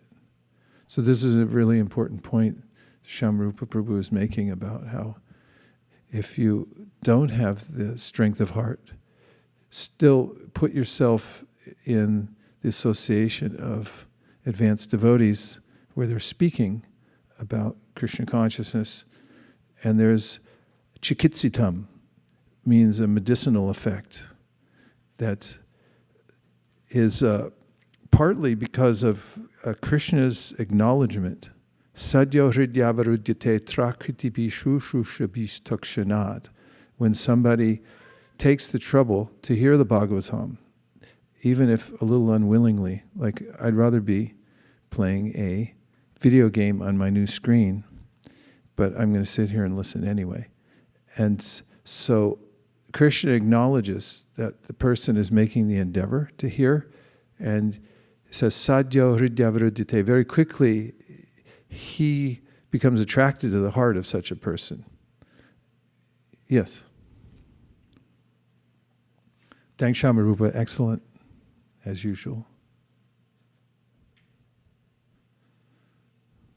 Thank you. Just adding a few more points to what Shamrupa Prabhu said about hearing from pure devotees, because the pure devotees have assimilated the knowledge. So they are not just theoretical, but they are actually applying it in their life. And therefore, the Paramatma in their heart, the saffron dust particles from the lotus feet of that Paramatma, comes from their heart to their mouth, and then from their mouth to our ear holes. And then that's when we can actually realize when it is spoken by a pure devotee, because we can actually imagine all the things that they are talking, because they are more realized than us. So I was thinking of that point. There's a very important point made by Prithu Maharaj, and this is poetically rendered as when a pure devotee speaks, his or her voice touches Krishna's lotus feet because he's in or she's in proximity, and it dislodges the saffron particles there. So then they're called saffron mercy particles. So it's as if the sound vibration of such a person who's sincerely and deeply in love with Krishna is speaking, then the experience is different. On the opposite side, Avaishnava mukund girnam putam harikatamritam shavana naiva kartavyam sarpo chista yatapaya. There's a way in which if one listens even to Krishna Katha or the chanting to somebody who's materially, deliberately and stubbornly materially affected. In other words, their intention isn't to surrender to Krishna, it's to become Krishna, or it's actually to make a living by chanting Hare Krishna. Then the vibration will act in this sense that he gives in the verse as an analogy, that if a snake comes and gets in your refrigerator somehow and starts drinking the milk out of your milk canister, and then you come in and you pour the milk, that trace of poison will be in there. So this is extremely important about the subtlety of influence that comes from the heart of the person who's responding or who's speaking the topic. Therefore, it's recommended that one be in the association of those whose intention is purely fixed on pure devotional service. Prabhu, you had a point? I can't even say who it is because you have the best mask in the history of the pandemic. I can speak from here. We know that, but there's devotees online that can't hear a thing without you speaking in the microphone. Yeah, I have a question. So towards the end, there was if you can circle back to the same text that we had at the end, wherein Akrura says to Yadavs that Dhritarashtra as the king and as the descendant of Kuru is fulfilling his purpose. Hold that really close, okay? Yeah, so when Dhritarashtra is fulfilling his purpose, and at that point I'm kind of wondering, so when the previous text said that referring to anything that we do as destiny or as fate is sinful, and at the same time Dhritarashtra is fulfilling his purpose, so these two things kind of contradict for me. So if by doing what Dhritarashtra did was fulfilling his purpose, and at the same time both Dhritarashtra and Akrura are aware of the implications of Dhritarashtra's actions.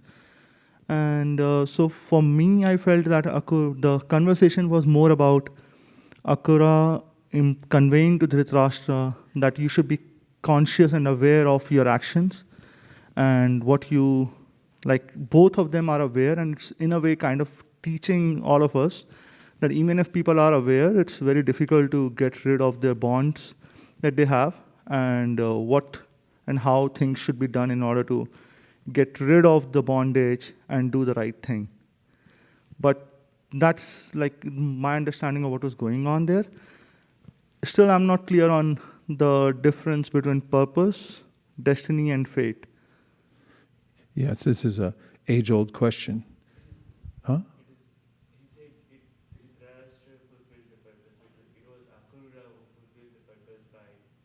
Use the mic. You have to respond properly. So Prabhu said that Dhritarashtra fulfilled his purpose, but in the verse it is said that Akrura reported to Lord Balaram and Lord Krishna how Dhritarashtra was behaving toward the Pandavas. Thus, O descendant of the Kurus, he meaning Akrura, fulfilled the purpose for which he had been sent, not Dhritarashtra. So sure. And nonetheless, the issue about causality, destiny, fate is a perennial issue in every philosophical system. What is causality? For instance, in Buddhism, who is actually the cause if there's no person ultimately? There's only process, because there is an apparent entity. I say apparent because in some forms of Buddhism there's an idea of anatma. There's no self behind it ultimately, because nirvana means to come to understand that nothing's really happening, and that the stillness means no sense of personhood, no self-grasping, because there's no self to grasp ultimately. It's only an illusory idea. So who's the cause then, ultimately, of that?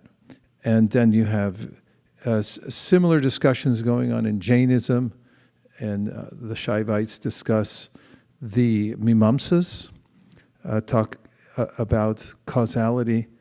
When we come to Vedanta and the different darshans, the ultimate description comes back and is summarized by Krishna in the Bhagavad Gita in the 18th chapter, where he says there's 5 causes to every action.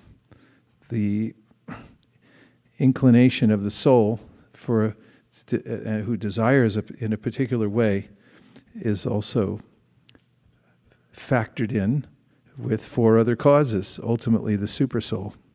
But there are other elements as well that go along with that. But Vyasadeva and Jiva Goswami and the Vaishnavas, the Gaudiya Vaishnavas, ultimately bring the point that the soul is an agent. In fact, Vyasadeva in the Vedanta Sutra says, if he's not an agent, if we aren't agents for our own improvement and change, then there's no purpose to all the Shastra. Because after all, who's it talking to when it says you can improve if you do this, this, and that? There's all these instructions saying do this, not that. And who does that relate? Who is it speaking to then? And unless you can improve, then the Shastra has no meaning. And the Shastra does have meaning. It's axiomatic truth. It's self-effulgent, therefore you can change. So we may be confronted with destiny or apparent fate, but it doesn't mean that even in that moment there isn't something we can do about it, because we can always respond in that moment to the degree that we have some freedom. Freedom comes from having some knowledge, the difference between my body and myself, and that there is a proper way to act. Some people don't have that at all, so if they're in abject ignorance, Chaitanya Mahaprabhu said, Maya Mugdha Jiva Nahit Swata Krishna Gyan, that people don't automatically come out of ignorance, therefore there has to be some intervention. That's why, he goes on to say, Chaitanya Mahaprabhu, that's why we distribute knowledge. Why do you think we distribute Bhagavad Gita in large quantities? Just for entertainment? Because we have nothing better to do in the last 3 months of the year?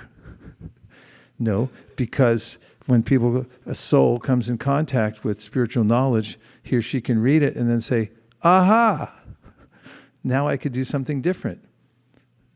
So one example that's given by one of the authors in the commentators is about, modern commentators, about this idea of fate is about an airplane. Let's say you bought a ticket from here to Chicago, which I recommend. You should go see Chicago sometime. We'll go together. Go to Chicago, and once you buy the ticket, and you get on the plane, that's where you're going. Unless, of course, you don't wear your mask, then they'll land and kick you off. But if you get on the plane, you're going to Chicago, so that's set. That's your fate. However, it doesn't mean that when you're on the plane, there aren't certain things that you can do. You can make arrangements from the plane. You could even get internet on most of the flights. And then when I get to Chicago, I'm coming straight back. Or you can do things on the plane that entangle you more. Like I just mentioned, you say, I'm not wearing a mask. And they say, well, you're going to be under arrest when we land. I was like, so what? Okay, you're creating your destiny more. Or you can make arrangements when you get there. You can turn around and come back, or here's what I'm going to do when I'm in Chicago, and so forth. So there's this parallel. Yes, fate is going on according to past momentum. We've bought our ticket. We have our prarabdha. It's our body. It's like you can try to change it, and a lot of people do. You can change a lot about your body that you want, but you still have your prarabdha. So then, what can you do? There's a lot you can do, according to the Shastra. And that's what we're talking about. That you can, as Shamrupa said, and others, come into the association of devotees and hear. Prabhupada once said, God helps those who help themselves helping oneself means putting oneself in front of transcendental sound vibration. So if you can't help yourself, at least help God help you to come out of your so-called fate and destiny by putting yourself in front of transcendental sound vibration, because then you'll get purified. I hope that helps in the answer. Roman, and then we're coming back down to Bhakti Krishna. Thank you. Hare Krishna, Guru Maharaj. I was actually relating the shloka to yoga, which we start our day of discussing what is yoga. And as I understood, that Krishna wanted to give Dhritarashtra to make kind of balanced decision. So the balance, the world that could be appropriate to implement, because I was looking at Bhagavad Gita 2:48, when Krishna teaches that, perform your duty, equipoise, or Arjuna, abandon all of the attachment and success and failure. Such equanimity is called yoga. So that word equanimity, it's also can be understood like a balanced decision. So he was given a choice to treat all of his sons equally, but he decided to live not really balanced life. And and it's also teachings for us that we have to come some sort of a balance, because we all living under gunas, influences of a guna, and definitely will be covered in our lives by rajas, tamas, but we have to choose to stay in the godness and learn that. But it must become in a balance, because we're not really perfect. We can live exactly in the one guna, but we're still going to get influenced. But balanced life is something that we have to, we have to live, and that's what this shloka is teaching us as well. I kind of correlated a little bit with the balanced life. That's equiposition. Beginning in the Bhagavad Gita, Dharma kshetre, kurukshetre, samaveta, yuyutsava, mamaka pandavaschaiva, kimakuravata sanjaya. The commentators point out, Srila Prabhupada points out, here's the problem. It just starts at the very beginning when Dhritarashtra opens his mouth. He says, Mahamaka Pandavaschaiva. What were my sons and the sons of Pandu doing? So he wasn't equipoised, he was biased towards his sons in a materialistic way. And that's the problem. That's what caused the whole Kurukshetra war. I mean, there are other causes as well. But ostensibly, that's what caused the war, because of his bias towards his own son. So Krishna goes on throughout the Bhagavad Gita to point out that while we're in this world, we shouldn't have bias towards one thing or another, because it's all in the same category. It's material. And it means ultimately it's just paraphernalia to be used in Krishna's service. It's not ours. There's no mamaka. There's no this is mine, that's yours idea. Thank you. We'll take a couple more. Yes. Tim.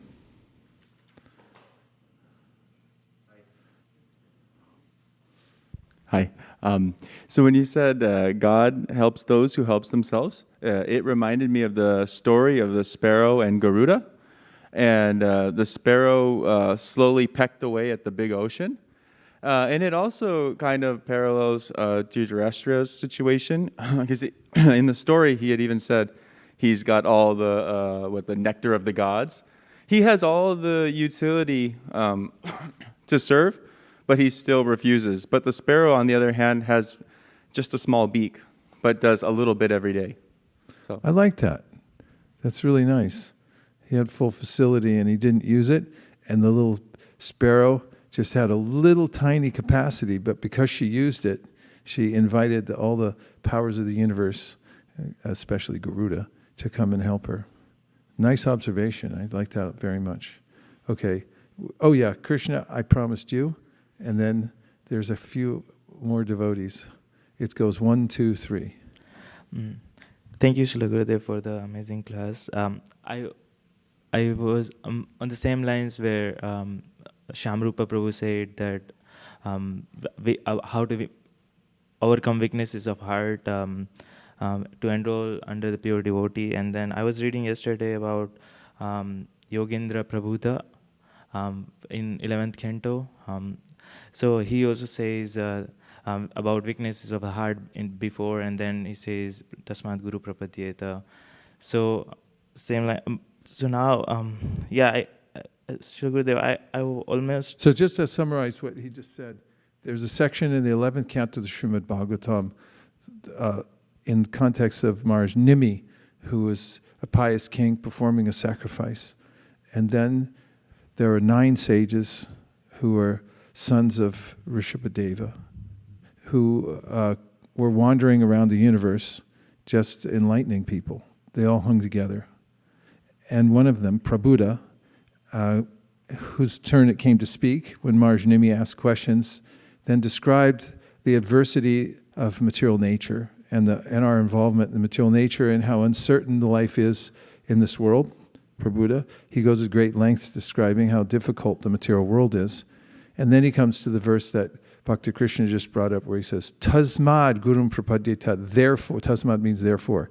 Therefore, because of all the aforementioned anomalies in the material world, therefore you should get a guru, somebody who can guide you properly. Go ahead. Yes, I have one question, Shri Gurudev. I almost now finished SP reading with purports, but still almost finished what? The Srimad Bhagavatam reading with purports. But you start over again. No, go ahead. Yes. So I'm still not convinced if Krishna is Supreme Personality of Godhead. Because I read till 9th canto, always Lord, Vishnu appears, to Dhruva or to Prachetas or whom, before 10th, on start of the 10th canto, Lord Vishnu says, I will appear, and he appears as Krishna. And then Krishna and Arjuna goes to Mahavishnu, and Mahavishnu says, you are my incarnations. So I'm not clear if Krishna is the supreme or Vishnu is the supreme. So if you can. Well, they're the same person. This is the point. As mentioned in the departure eva hita shantanama abhyupeta dipayate virvita hetu samana dharma. This tame, I'm sorry, I can't hear through masks.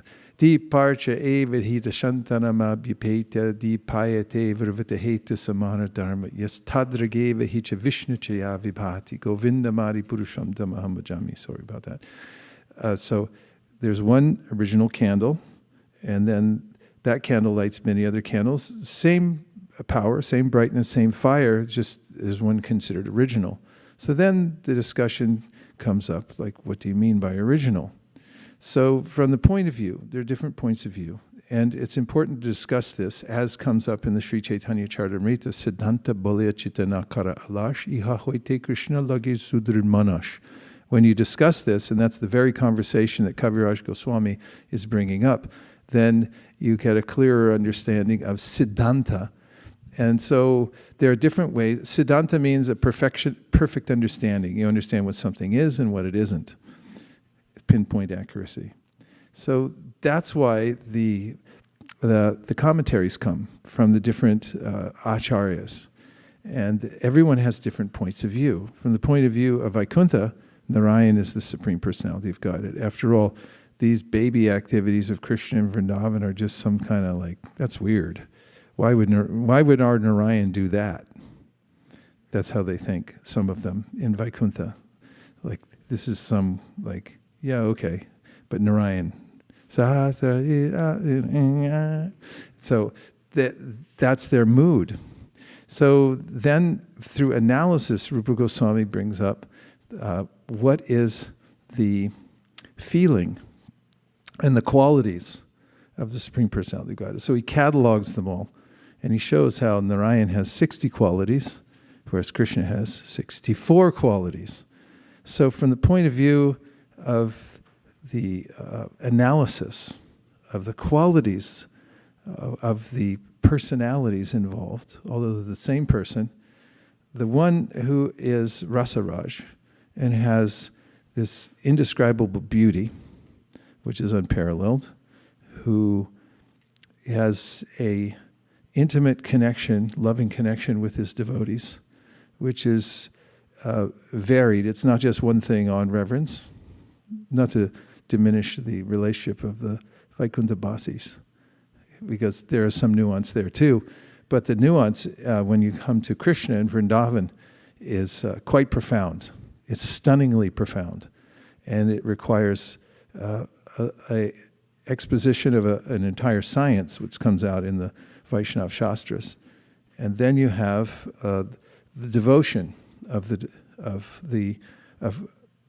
those who worship Krishna is extraordinary. That can be analyzed also in comparison to the worshippers of Lord Narayan and Vaikuntha. But finally, he's a flute player. Prabhupada said, somebody asked, what does it mean? Krishna plays the flute. He said, Krishna's all play and no work. The hippies used to play flutes a lot here in Haight-Ashbury. It was an instrument of choice. Yes. Yes.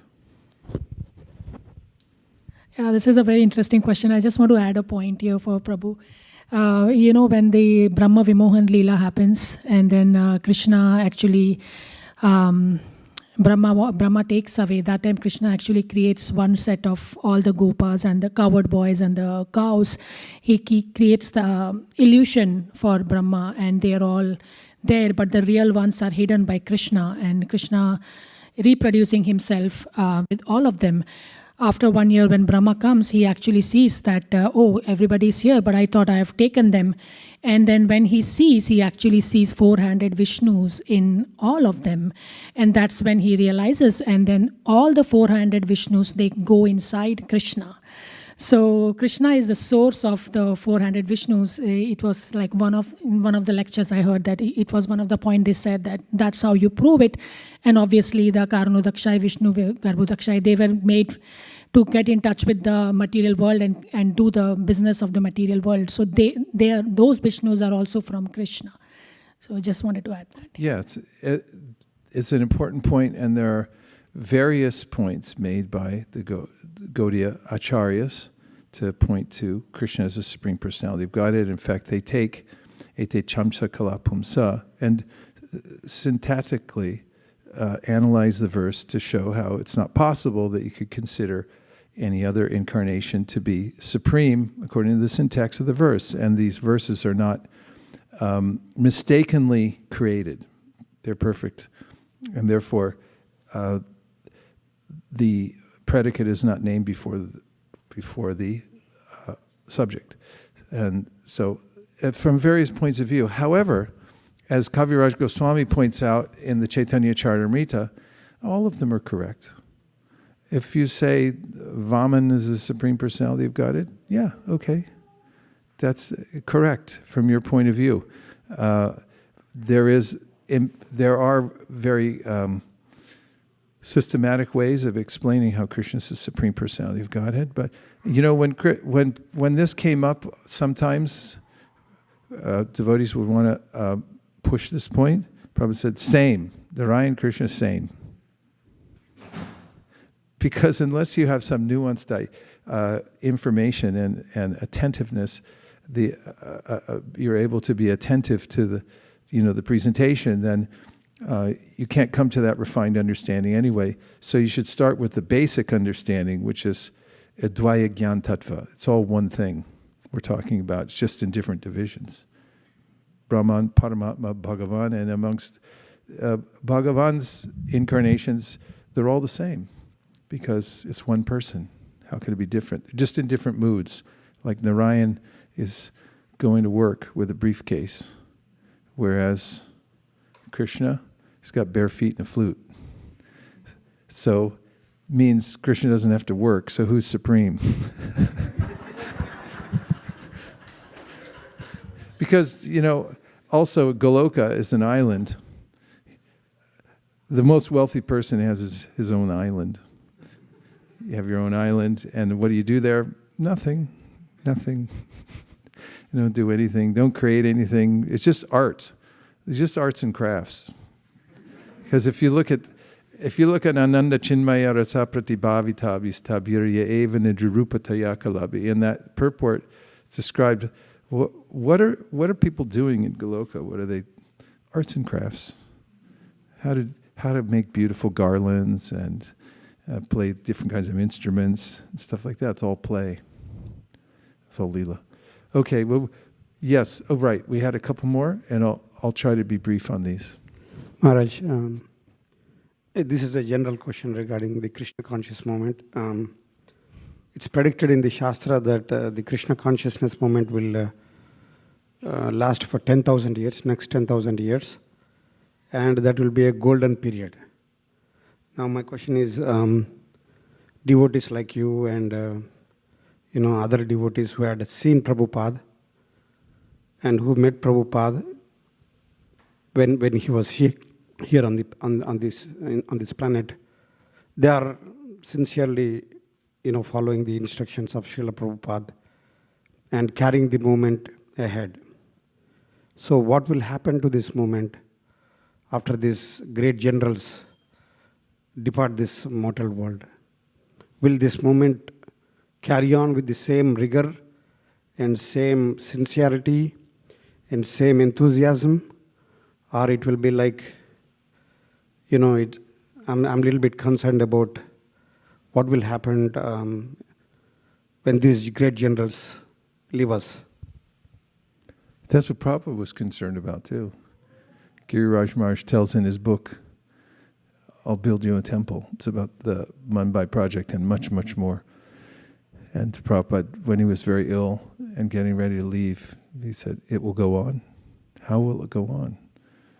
So Prabhupada mentions in the 10th canto of the Srimad Bhagavatam, in his purports, that one should have some sense of fear. How will it go on? He mentions that actually it's the mercy of Sri Chaitanya Mahaprabhu that's going on in the first place. How can we do anything without him?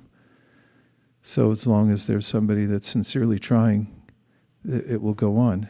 And there's no special, every devotee is special. And the parampara goes on because there's this touch between those who were there in the last generation, and they pass the flavor on. It's something you don't get necessarily from the Veda base. You can say, my guru is the Veda base, and that'll be fine. Yeah, but what about the personal touch? And what you get from being around the person who was touched by the previous generation? Well, all of the devotees that are now present are also touched because they're getting that same flavor, and you can see it coming through also in their service, in your service. The way it's the same exuberance and the same internal energy coming through for you as came through for the devotees in 1971 or 68 or 76 or 77 even, and so forth. And every person has a opportunity to give him herself. That's part of the topic today, to the process of Krishna consciousness. So tag, you're it. You've got it now. And it's actually a testament to the power of the parampara, that those who are in the next generations, they carry it on even in a grander fashion. There's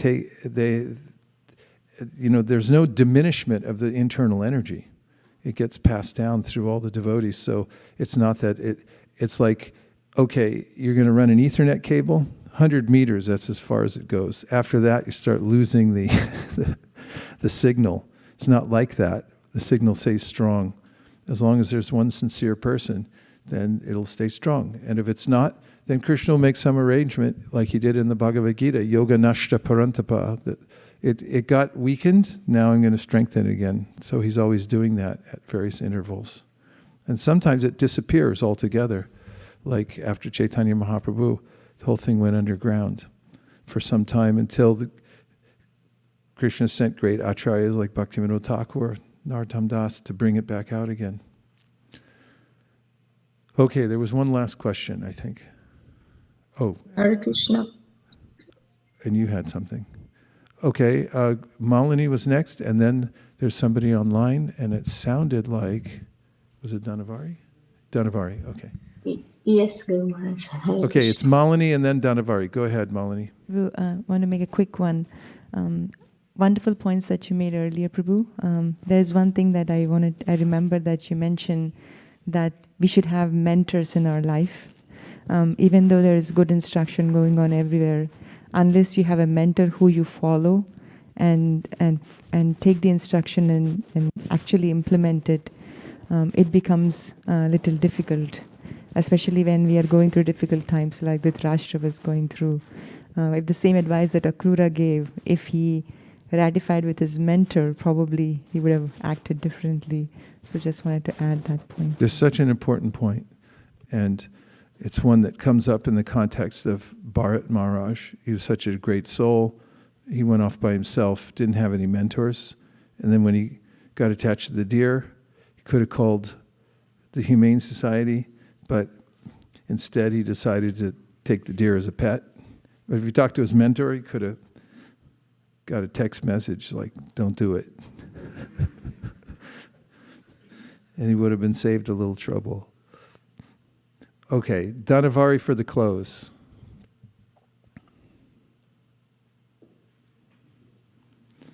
You're still on mute, Dhanavari.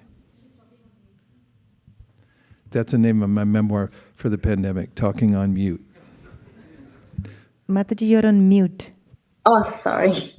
Although it's Hare preserved Krishna. in the Akash record. Thank you. Sorry about that. Hare Krishna, Guru Maharaj, Are you please in accept. Vrindavan? You look like you're in Bhajan Kutir.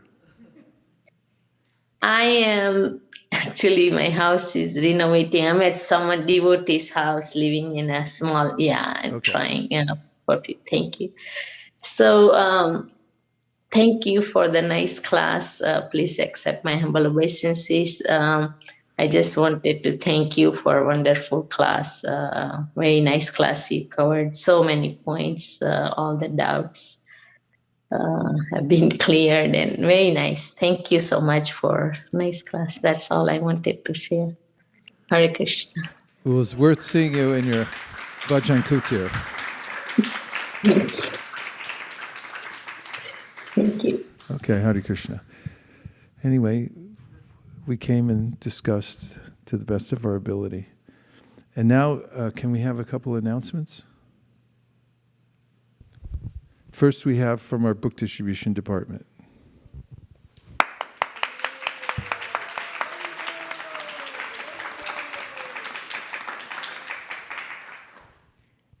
Prabhu, earlier when Tadesiva Prabhu was asking how will this movement go on, and for the wonderful answer that you gave, His Holiness Giriraj Maharaj also mentioned about this point that the movement will go on by the sincere chanting of the holy names of the devotees.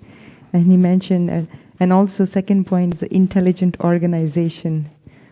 So I was just thinking about that, how for the 2021, I think it was 21. 21. So we set a goal, and tomorrow is the MSF offering. So whatever goal we have set, whether it's realized or not, we'll reveal it to Srila Prabhupada tomorrow. And today is the last day, or if you want to go still tomorrow, the offering is at just before the Aarti around 4:40. So if you have been thinking that your desire is not fulfilled, that you haven't distributed enough books, and today is the chance. And we just want to let you know that we got a pallet of books, especially 1,000 Spanish Bhagavad Gitas. And Adin Prabhu, who I saw earlier, he said that he will take 240 Spanish Gitas to distribute in his neighborhood. And today we can go, I'm not sure about door to door, but we can go store to store and distribute the Spanish books, as many as you would like. We have them available ready.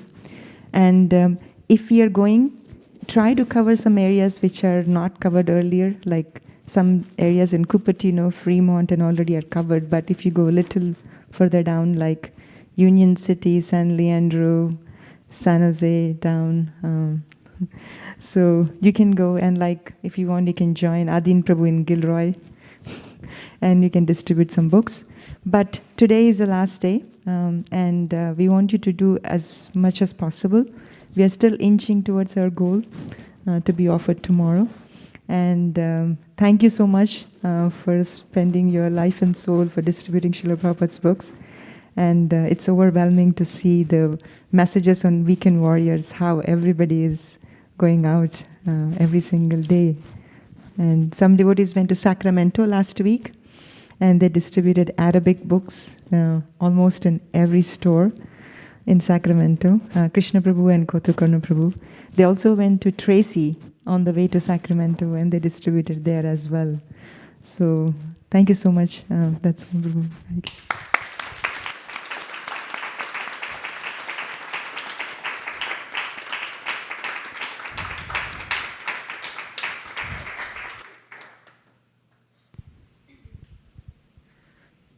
Hare Krishna. And now we have announcements from the Bhakti community. From Jai Madhava Prabhu.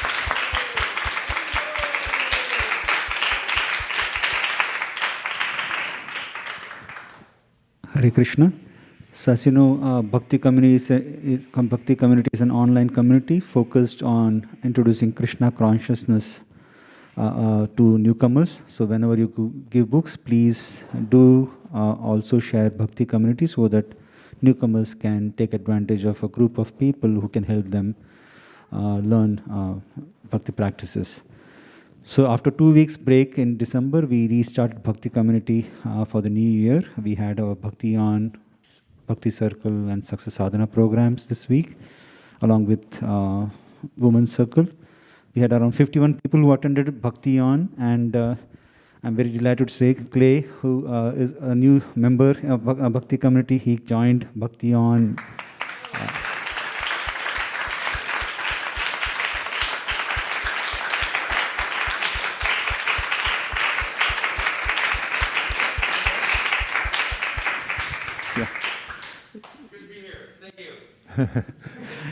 He has taken 2 buses from Santa Cruz. He was so touched by the discussion Bhakti on that he wanted to come and personally meet and see the center here. So thank you so much for taking the trouble, taking 2 buses to come all the way from Santa Cruz here today.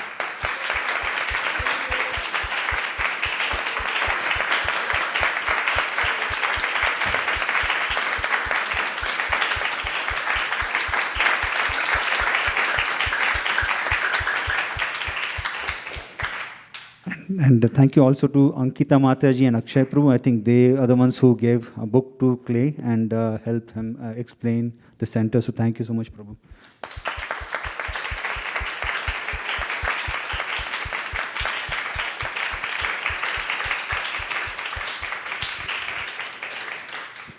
We also had our Bhakti Circle, where we had around 30 members who joined the program. And yesterday's Success Sadhana, I think we close to 80 members joined. The topic was very nice about newcomers, new year goal setting. So it was well attended. The Comunidad Bhakti, which is the program for Spanish community, it's currently on break. They will resume their Bhakti Circle classes on January 18th. So do take 1 more weeks before you start sending people to Comunidad Bhakti. Around 20 to 25 new members all weekly join Comunidad Bhakti as well. So those were the quick updates from Bhakti community. Thank you.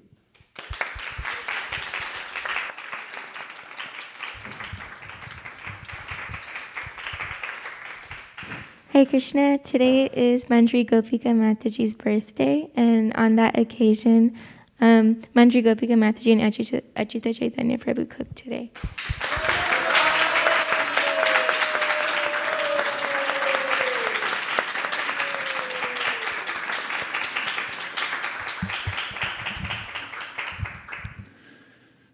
In many places around the world, one of the main conversations is about how to bridge the gap between book distribution and connecting with those who are getting the books and giving those persons who are ready for it a safe place and an easily accessible place where they can come in and start practicing Krishna consciousness.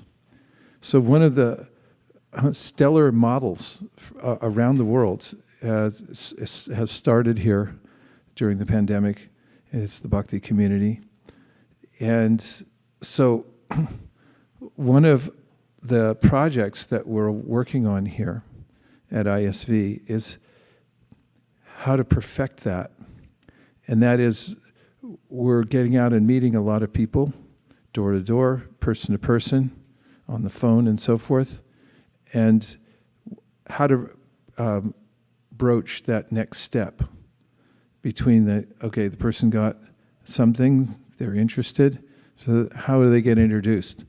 Two of the main champions of this have been Kota Karnava and Bhakti Krishna, who have been prolific in connecting, not only doing a lot of book distribution, but then also bringing a lot of people into the actual flow of the Bhakti community. Others have done as well, but they've notably, if you look at a graph, they're like up here.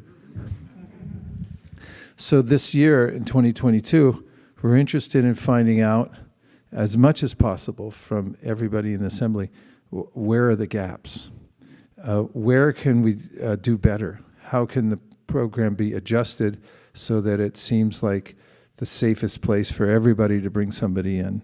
Is there anything about it that can be adjusted so it makes it more appealing to you to bring people in?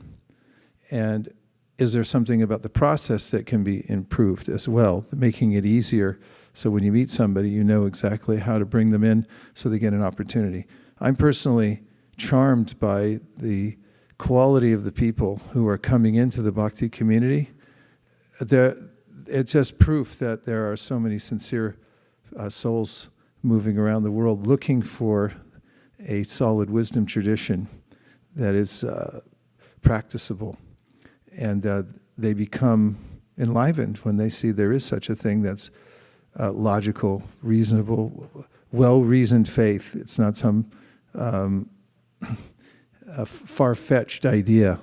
And there's a practice that you can do where you actually get the results. So the program is a success, but it needs to be scaled in 2022. We need to scale it up. So I would like to hear personally, not right now, but during the next few months, any thoughts that you all have, or you can relate them to Jai Madhava Prabhu or Pavani Bhakti, about how to adjust it in such a way that you feel really comfortable in bringing people in. Is there any delimiting factor that you feel at all? Just be really clear about it, because the intention of creating this is to make a safe place for everybody to come in, and everybody's open to adjusting it so that it it becomes better and better and more effective. Does that make sense? Okay, thank you very much. And now we're going to have a special ceremony, which is called the Guru Puja, or the Founder Acharya Puja, where we're going to do an Artik ceremony where we're offering various elements from the earth, like fire and water. Sounds exciting. To worship the founder of this organization and the main teacher, the Acharya, His Divine Grace A.C. Bhaktivedanta Swami Prabhupada. So we're going to put away the seats, roll up this rug, and then we're going to assemble back here and sing a song and chant and offer these fire and air and water. Hare Krishna. Thank you very much. Vanchakalpatarvishya kripasinabhevacha patitanam pavanibhyo vaishnavebhyo namo namaha.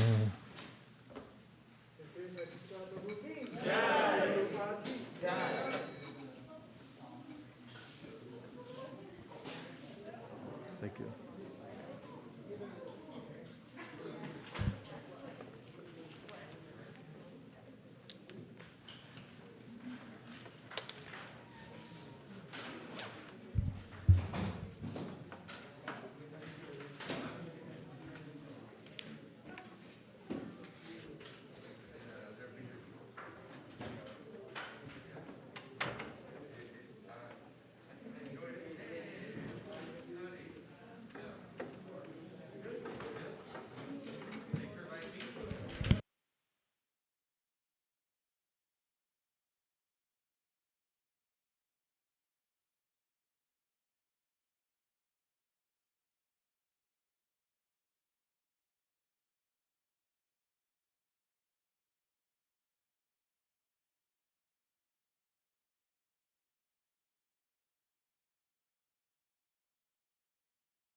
Namasheshtam Manamapi Shachiputramatra Surupam Shirupam Tasyagrajam Urupali Maturim Goshtavatim Radha Kundam Girivaramaho Radhika Madhavasha Prapto yasya pratita kripaya shrigun tantos. He Guru Pyada Pando Swarangada Karunaika Sindhu Vrindavana Sinahita Prasida Radha Pranaya Prachara He Dina Bando Karunaika Sindhu Guru Prasada Mayimanna Mudhe Paksha Paradhe Bahupapa Gadhe Tatpada Padme Stumatishta Krishna. I bow down to the beautiful lotus feet of my spiritual master, by whose causeless mercy I have obtained the supreme holy name, the divine mantra, the service of the son of Shachimata, the association of Srila Swarup Damodar, Rupa Goswami and his older brother Sanatan Goswami, the supreme abode of Mathura, the blissful abode of Vrindavan, divine Radhakund and Govardhan Hill, and the desire within my heart for the loving service of Shri Radhika and Madhava in Vrindavan. O spiritual master, O giver of divine wisdom, O friend of the fallen, you are the giver of your own bliss, and you are the only ocean of mercy. Although dwelling in Vrindavan, you have descended for the welfare of fallen souls like myself, and you are preaching the divine love of Radha for Krishna. Please be kind upon me. O friend of the lowly, O Gurudev, you are the only ocean of mercy. I am a dull fool and have committed hundreds of thousands of offenses. I have fallen into a dense myriad of sins. Therefore grace me with your mercy, so that my mind may be fixed on the lotus feet of our Shri Krishna. The lotus feet of our spiritual master are the only way by which we can attain pure devotional service. I bow to his lotus feet with great awe and reverence.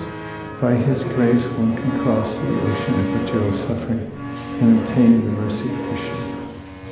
Our only wish is to have our consciousness purified by the words emanating from his lotus mouth.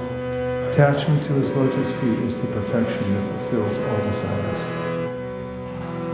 He opens our darkened eyes and fills our hearts with transcendental knowledge. He is our Lord, birth after birth, from whom ecstatic prema emanates, by whom ignorance is destroyed. The Vedic scriptures sing of his character.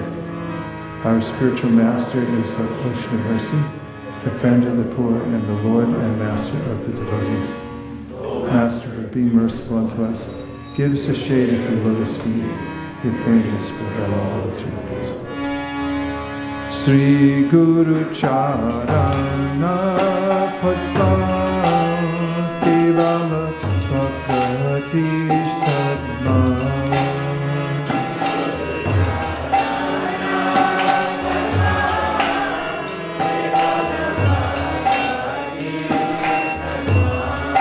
Bando Mue Savadana Mate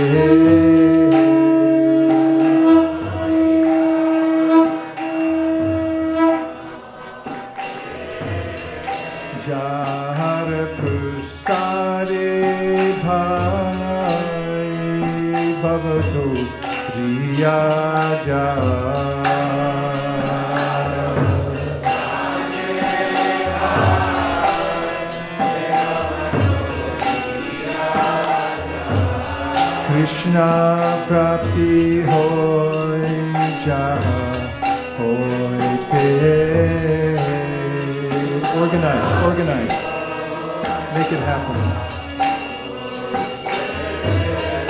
Guru Mukha Padma Bhakya Chite Teko Riya Oika.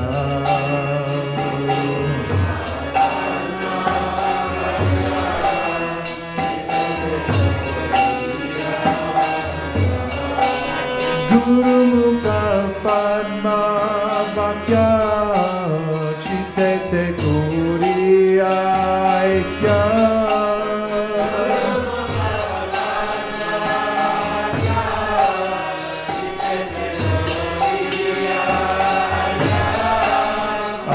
Anatori ho mani asha.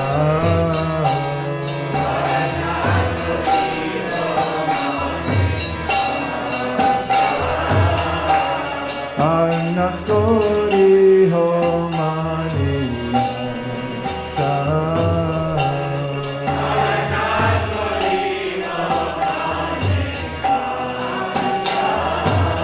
Shri Guru Charane Rati Eshe Utamagati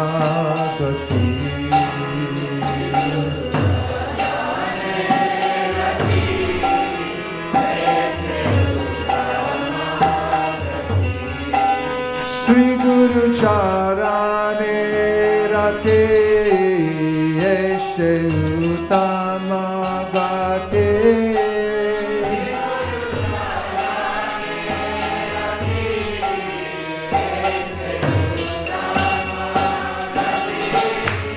Jeta Shade Ture Sarva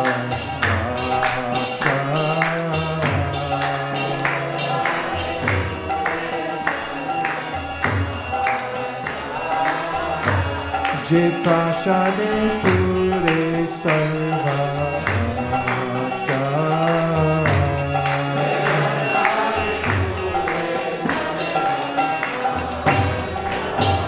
Chakudan Vilote Janme Janme Pravishe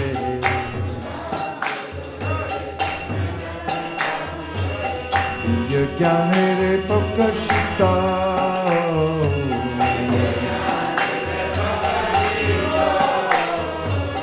Yajnane Pokashita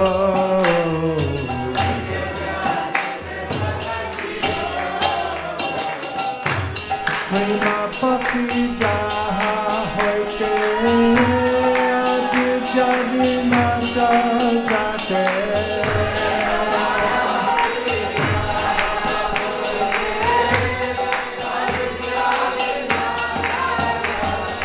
Prema Pati Jaha Hoite Adi Jadi Mata Jate Devi Gai Jahara Charito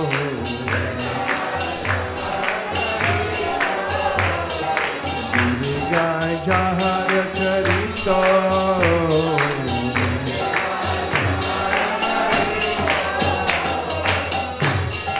Guru Karuna Sindhu Adama Janana Bandhu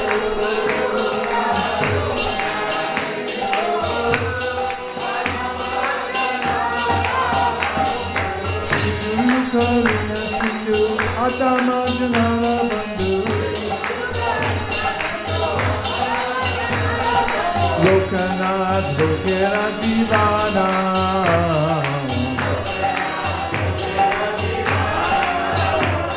Lokanath Lokera Divana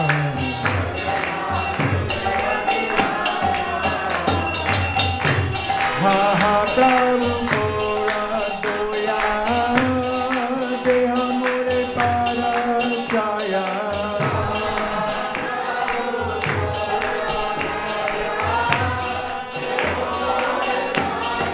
Ha Prabhu Kora Doya Deha Mure Para Jaya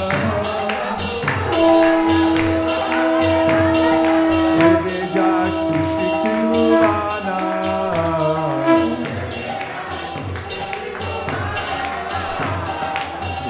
Jashi Shikiruvana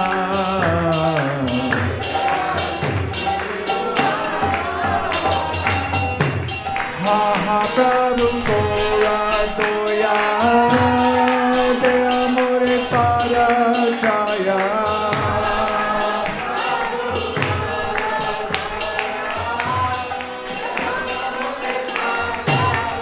Jaya Prabhupada Prabhupada Prabhupada Jaya Prabhupada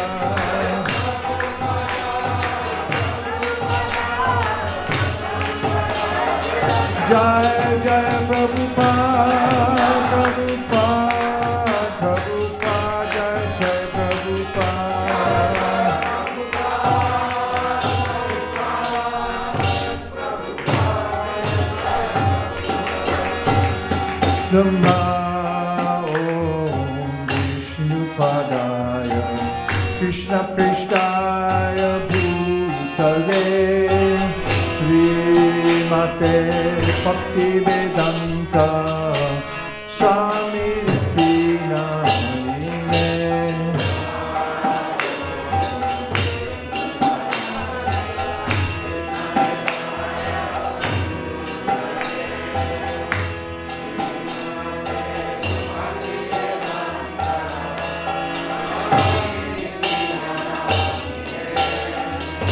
Namaste Saraswate Deve Gauravani Pracharine Nirvishesha Shunyabari Paschatyarishatarine.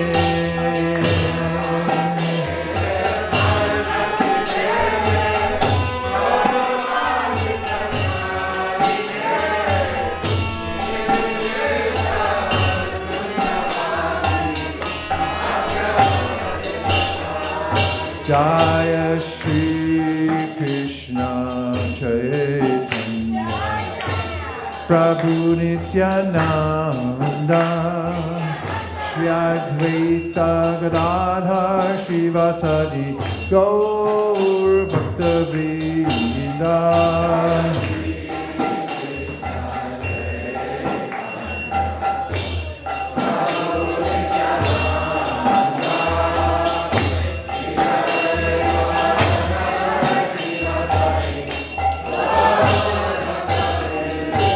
Jaya Shri Krishna Chaitanya Prabhu Nityananda Shri Advaita Gadadhar Shivasadi Gaur Bhakta Vrinda.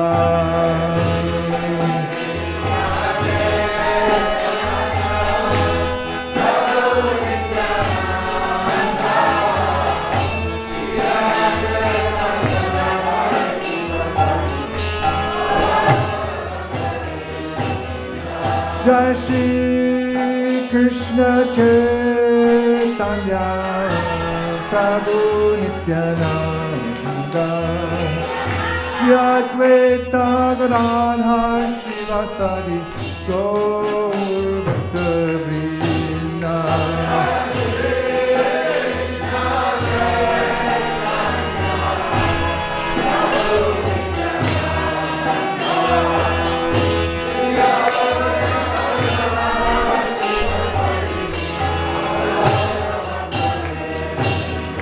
Hare Krishna, Krishna Krishna, Hare Hare, Hare Rama,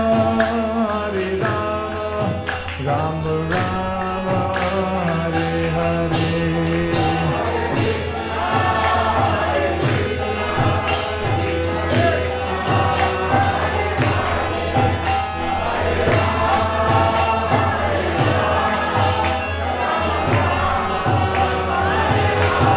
Hare Krishna, Krishna Krishna, Hare Hare, Hare Rama, Rama Rama, Hare Hare.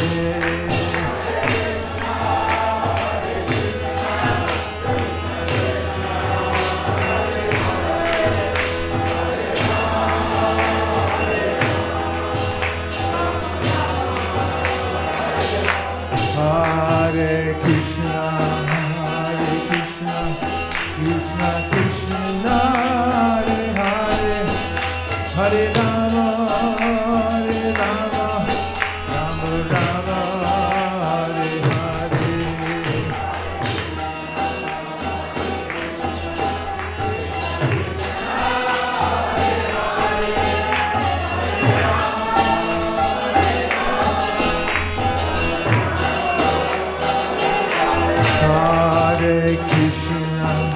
Hare Krishna, Krishna Krishna, Hare Hare,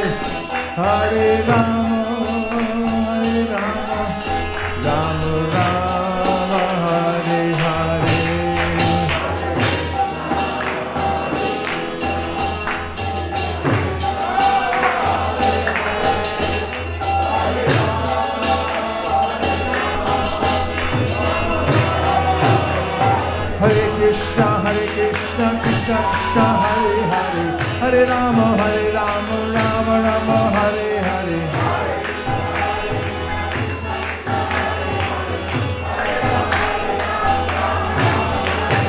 Hare Krishna, Krishna Krishna, Hare Hare. Hare Rama, Rama Rama, Hare Hare.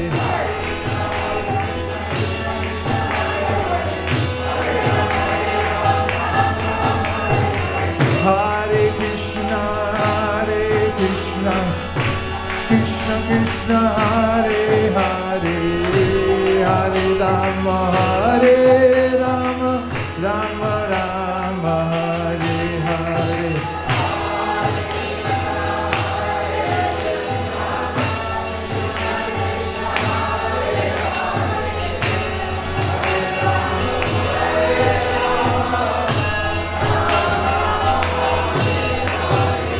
Hare Krishna,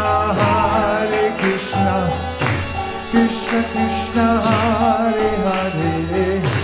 Hare Rama, Rama Rama, Hare Hare.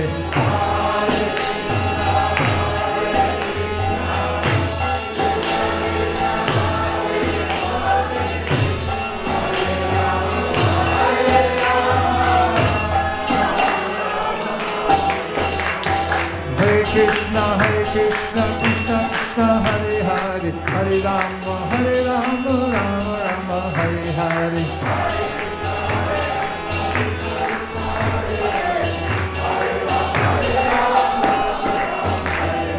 Hare Krishna, Krishna Krishna, Hare Hare.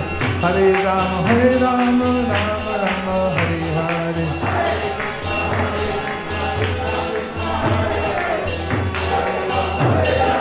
Nitai go Hari Bo, Hari Bo, Hari Bo, Nitai go Hari Bo.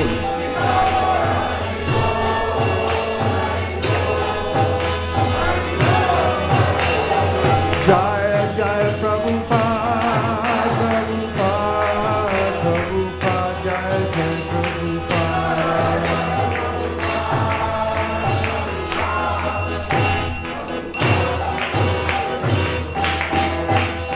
Jai Gaur Premanande, Shri Harinam Sankirtan ki, Shri Harinam Mahamantra ki, Shri Harinam Prabhu ki, Gaur Premanande. Nitai Gaura Hari Bo, Hari Bo, Hari Bo, Nitai Gaur Hari Bo.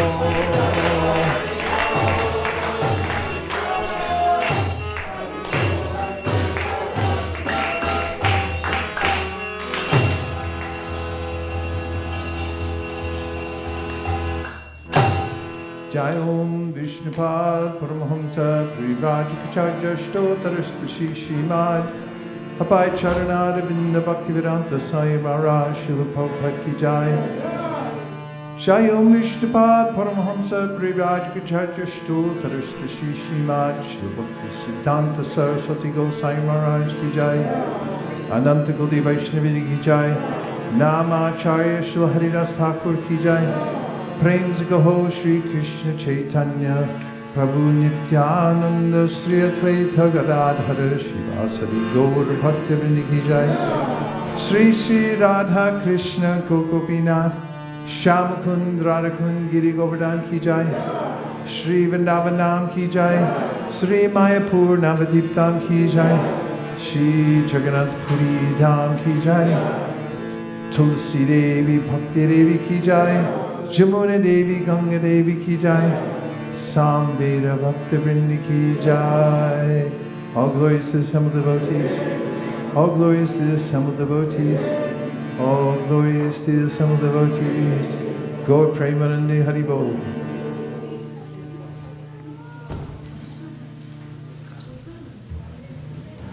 Prasadams to go. Everyone please take prasadam and distribute thousands of Bhagavad Gitas. And always remember Krishna.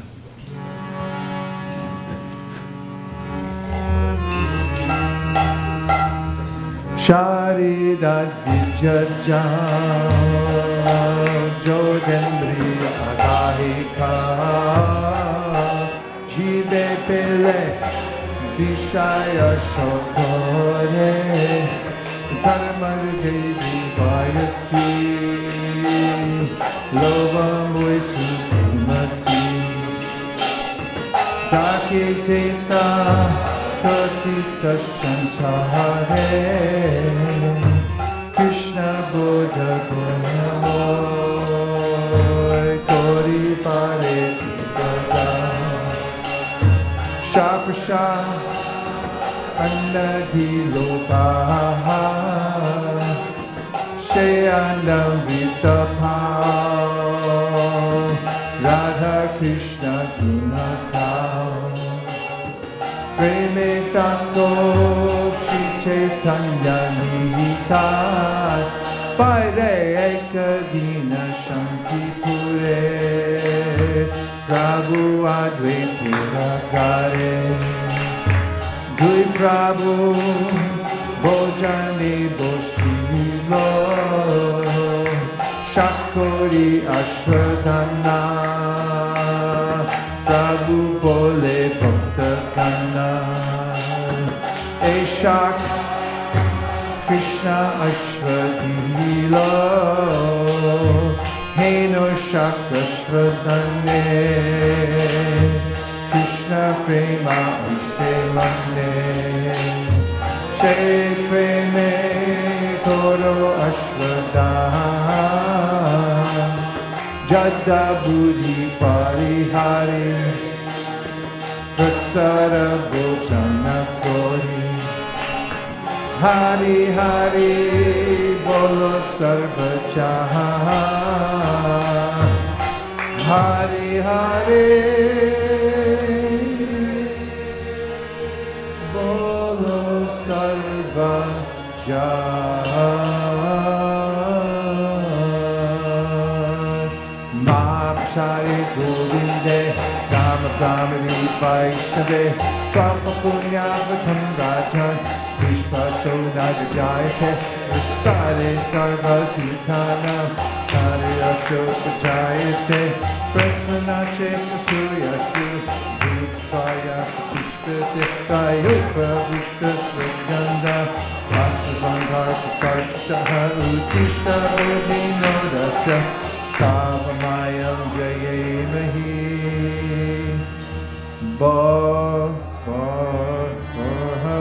Idam Barhabidam Natavarabapu Yo Karnikaram Vibradvasa Kanatapisham Vaijayantim Shamalam Randran Venu Ratara Sudaya Punayando Parvinday Rindaranyam Swapadaramanam Pravishat Itakirti Tapakatamritam Tapta Jivanam Kavibiriritam Kaunashapaham Shavanamangalam Srimaratakam Ubigranantiye Puridajana Krishna Kirtana Janamartana Kala Pato Jami Rajita Shad Bhakta Valihamsa Chakra Madhupa Sheni Viharaspradam Karnanandika Madhani Vahatu Me Jiva Marupangane Shri Chaitanya Dvaya Nilita Valasa Lila Sudaswadini Helam Dunita Kedaya Vishadaya Pranila Namodaya Yashastra Vivaraya Rasadaya Chitarpito Madaya Shashvad Bhakta bhakti vinodaya samadaya madhurya mayadaya Shri Chaitanya Gaya Niketa Vadaya Bhuyara Mandodaya Ya Kaumara Harasa Eva Hiparas Ta Eva Chaitra Shapas Te Konilita Malati Surabhaya Rauda Kadambanila Sachai Vasmita Tapitata Surata Vyapara Lila Vida Devaro Rasidera Sitantale Cheta Samutantate Vishnu Shavane Parikshira Bhavan Vaisesika Kirtane Kalada Smarane Tarangri Bhajane Lakshmi Pritu Pujane Akrura Stravi Bandane Kapate Dasyeta Sakyarjuna Sarvasvamani Vedani Balirabhu Krishna Piresham Para Arajo Bhagavan Rajesha Tanaya Tadama Vrindavanam Ramya Kachirupasana Vrajavadu Vargena Yakulpita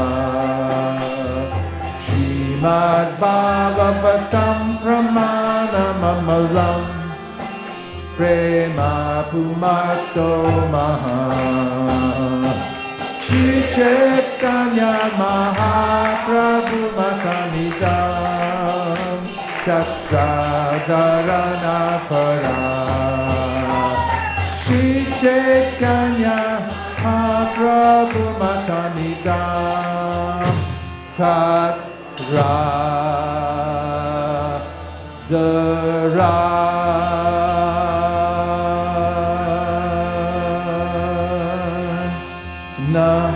Para Go Premanande Nitai Gaura Haribo Haribo Haribo Nitai Gaura Haribo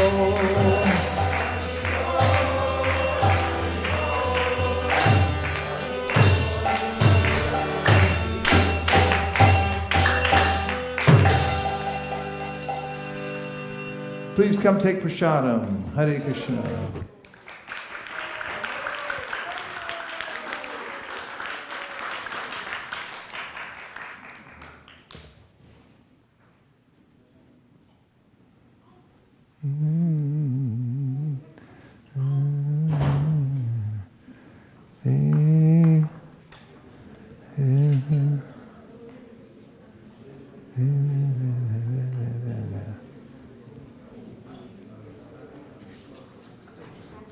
New tune.